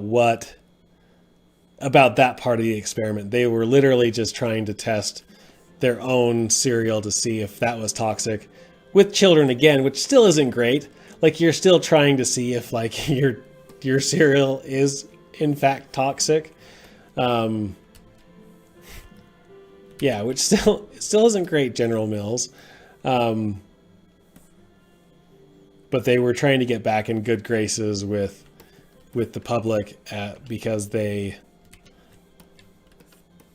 had already gone through some bad press because they found that one of their main things that they were like, we got plenty of zinc and iron, was actually like to a toxic level. So they were trying to combat that again, but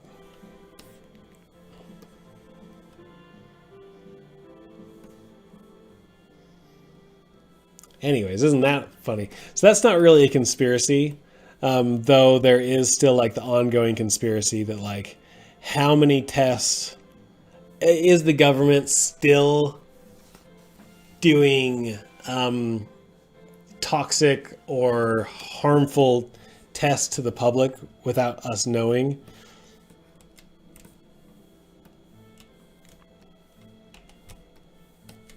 So that's always fun.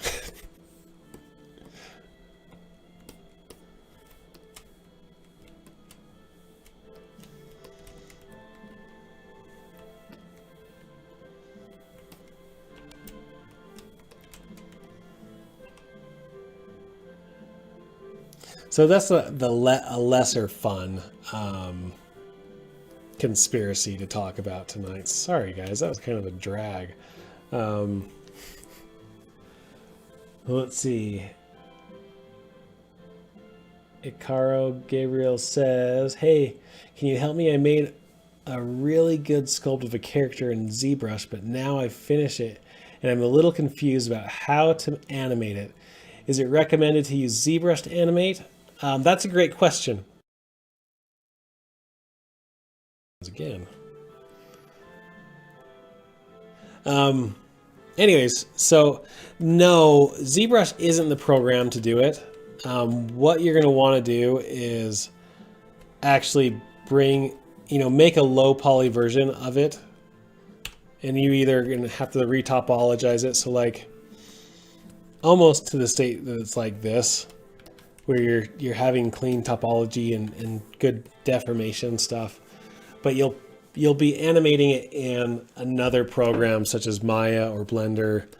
ZBrush is more of a modeling / sculpting tool. It's like the first step is what I like to compare it to. And then you're bringing, this is the first artistic step, and you're bringing all the other stuff in to do more technical like animation work in other programs like Maya or Blender. you know, you might want to look at Blender just for their rigging purposes.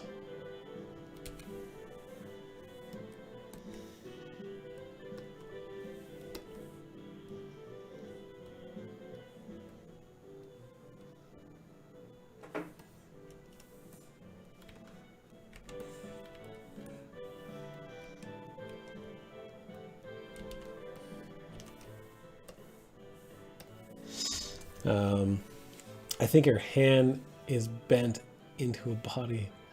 Wait, I think her hand is kind of bent into body and the phone a little bent away from at the top, like a natural holding phone. What? Yes, we're getting there. We're just blocking stuff in.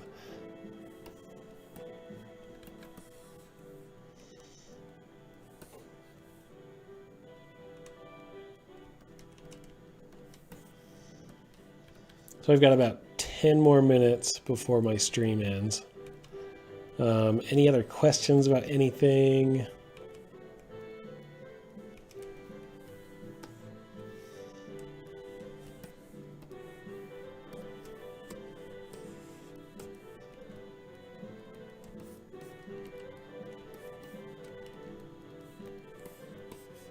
I had one more conspiracy, but it's also a sad conspiracy. And I normally just like to talk about happy conspiracies, but I figured I'd like, oh, let's talk about one that actually turned out to be true tonight. But then that makes me sad. It's like, those aren't as fun, the truthful ones.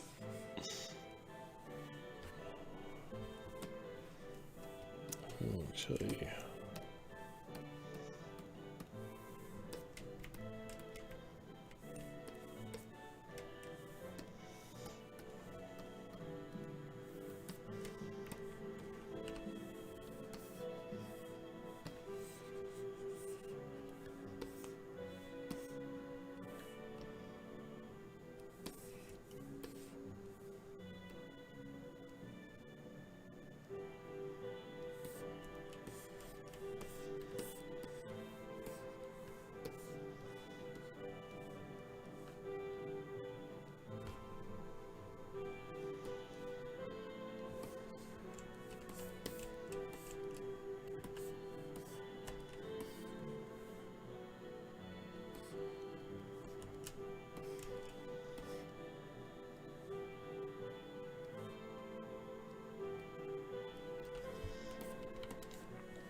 Are the fingernails a separate mesh from the hand? Yes, they are. So what I'm currently in doing is I'm blocking out the pose in Transpose Master.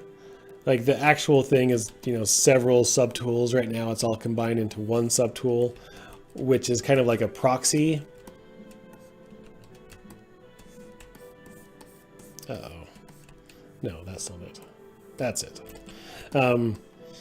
So it's kind of like a proxy mesh while I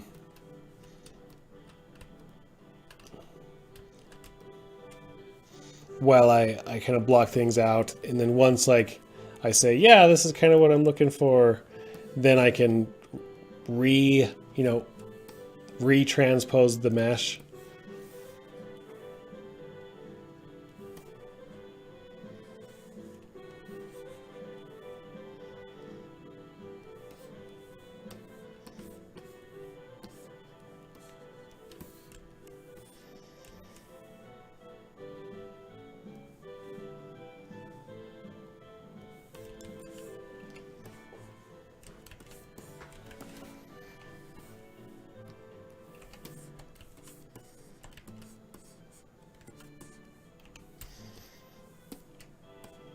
Hide you.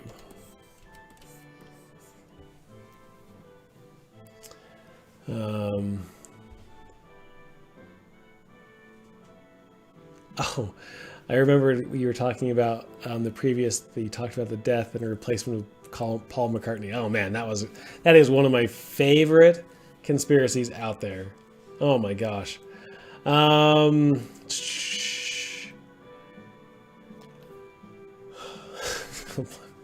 Do you have any conspiracies about ghosts? Oh, I have some great conspiracies about ghosts. Um, where do I start? Or the paranormal? Have I made any creatures lately? Yes, but can't share, if that makes sense.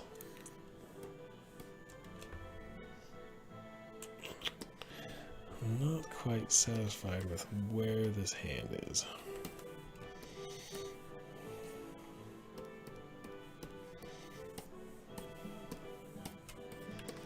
Get out of here, sandwich. Nobody wants you.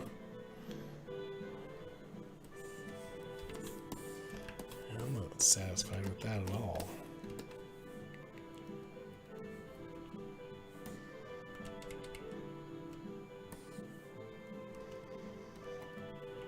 Let's see, a conspiracy around the paranormal. That's a little different. I don't know if there's a conspiracy, but there's some great ghost stories. I mean, I could get into some of those, but I am gonna try to go to bed soon. So, you ever look into the NDE near-death experiences?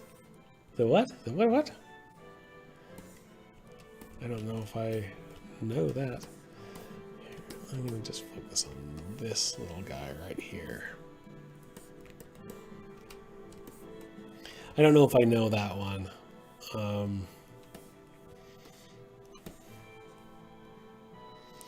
The one that I was gonna talk about was,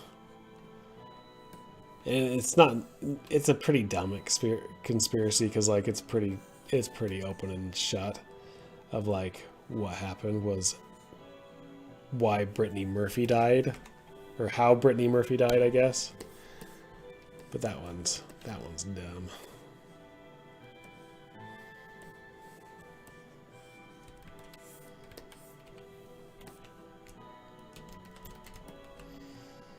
Because she basically just died from prescription pills. That's the end, but there's, trying to make more of like what actually, wasn't a conspiracy cover-up of government. No, she just unfortunately died of prescriptions.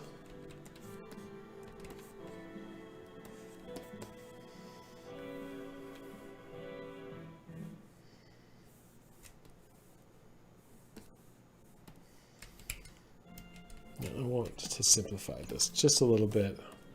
So I'll go back out of this. Subtone. Maybe I'll finish it on my. I don't know. Oh yeah, the Avril Lavigne. She supposedly died, and they replaced her with. And that one's supposed to be a clone, actually. It's not supposed to be another person, but that's supposed to be an actual clone of Avril Lavigne. Which, that one's way funny, but the clone still doesn't look quite like her because she died of, what was it? Was it a liver disease or Lyme disease? I think she died of Lyme disease, was the theory.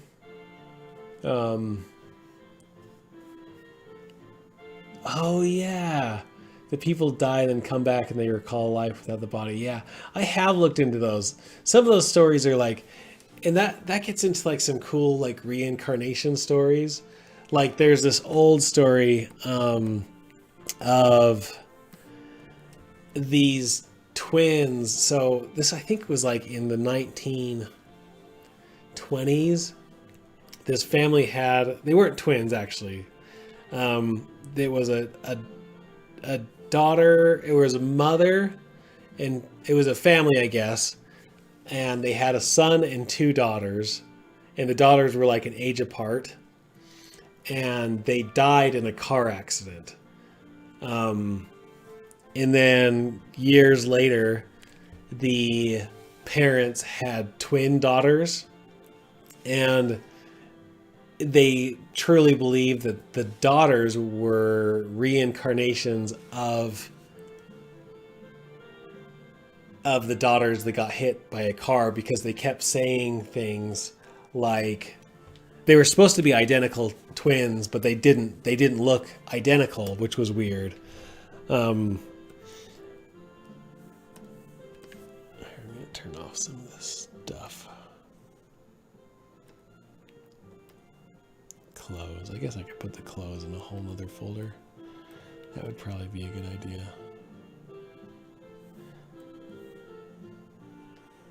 I don't need the eyes or the glasses or the hair.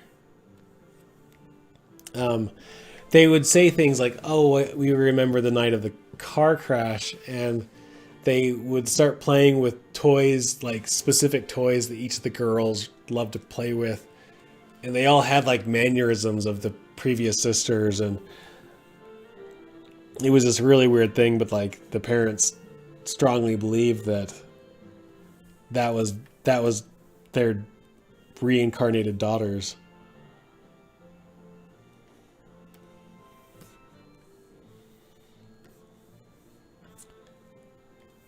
But yeah, there's some really cool, interesting stories about that. The Mandela effect. I have read about that. Do I use Blender or ZBrush? I only use ZBrush. I am starting to learn Blender just because I think there's some cool features that I might want to like switch back and forth with, but mostly I just use ZBrush because it does everything I want it to do.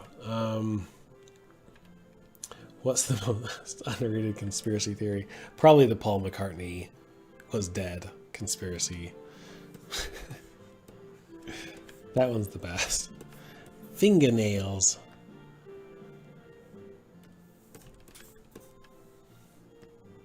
Oh my goodness, that's my time, guys. I apologize. Let's turn on everything so you can at least see her one last time.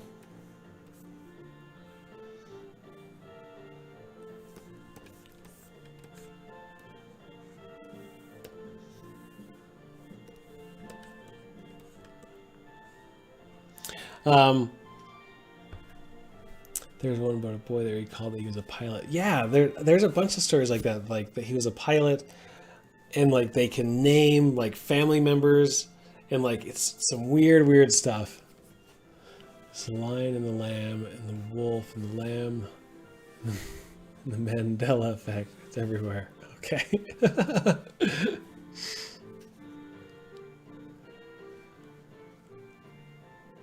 Enter the void. Oh man. Anyways, you guys are great. Thanks for coming by tonight. You know, I think this is probably the one that I had the least technical difficulties getting my audio to work, so I'm grateful for that. And you got to listen to why I was really scared of aliens, which is also fun. But now I have to go to bed. Oh gosh. I'm going to keep the lights on tonight. I'm going to do that. Yeah. Anyways, this is fun tonight. I'm gonna have a goal to just finish this gal and post her pretty soon. And so whenever I stream again, I can be doing something completely different. That's gonna be my goal. But thanks for coming by. Do you know where to get some good ZBrush matte caps? Yep, ZBrush, Pixologic.com. Just go to their downloads. They have like a swarm of good stuff. Also, the ZBro matte caps are fantastic. This is a ZBro material, and most of the materials that I sculpt on are all ZBro materials. Those are really good. Take it easy, no more alien shows. Yes, just funny ones. Luke, I am your father. Anyways, you guys are great. Thanks for all your questions and for keeping me talking. I answered a previous question. I have a stand, but not the arm stand. It's just the Cintiq, the Wacom stand thing, which is pretty nice because it doesn't shake. And I like to keep my Cintiq straight up and down if I can. I don't do it when I stream, but anytime I'm not streaming, it's straight up and down. My Cintiq is. Anyways, thanks all for everything. I hope we had some fun tonight. And, you know, keep it real and happy sculpting, guys. Cheers.